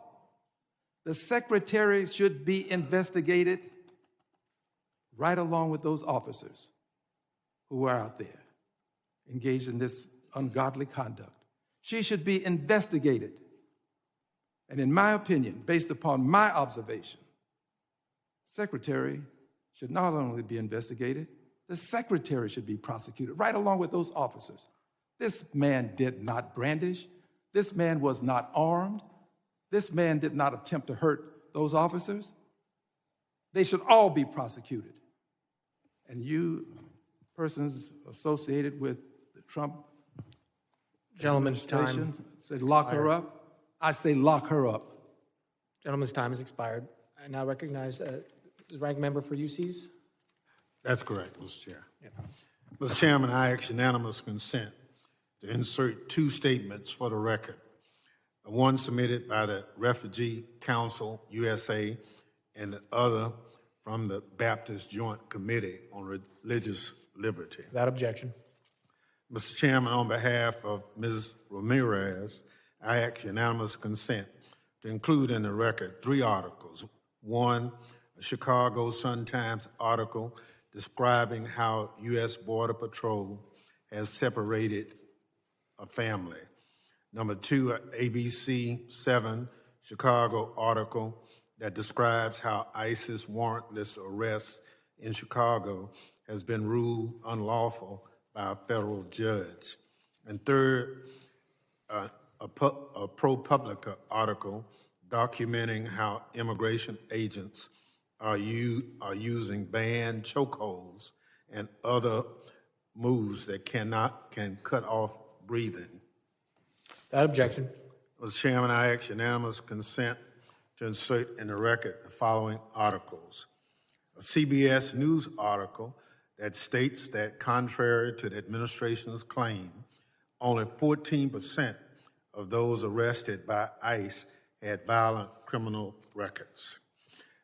An NPR story about a DHS memo that says ICE can enter people's home without a judicial warrant, which has alarmed members on both sides of the aisle. An article from the Marshall Project that alleges that there are thousands of kids in detention, many for longer than the court-prescribed limit. An article from the Independent about a sick 5-year-old, Lame Ramos, asking for his mom in a detention center, which rebuts testimony we heard today that ICE was taking good care of him. A report from the Center for Election Innovation and Research updated this month that found that non-citizen voting is rare and allegations of the practice are a result of misunderstandings or fabrication. An article from the AP which highlights that federal authorities are monitoring and tracking individuals who criticize immigration enforcement operations. A report from the Brennan Center titled, ICE Wants to Go After the Sinners as Well as Immigrants. A report from The Guardian that describes the terrible condition in ICE facilities and that ICE denied urgent medical care to a 10-year-old. Without objection. I want to thank, Gentleman yields back. I want to thank the members, or the witnesses for being here tonight, and all the members for their questions. Members of the committee may have some additional questions for the witnesses, and we ask that the witnesses to respond to these in writing. Pursuant to Committee Rule 7E, the hearing record will be held open for 10 days. I want to let the audience know that please still be seated while the witnesses and their teams leave. Without objection, this committee stands adjourned.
that represents spiritual completion.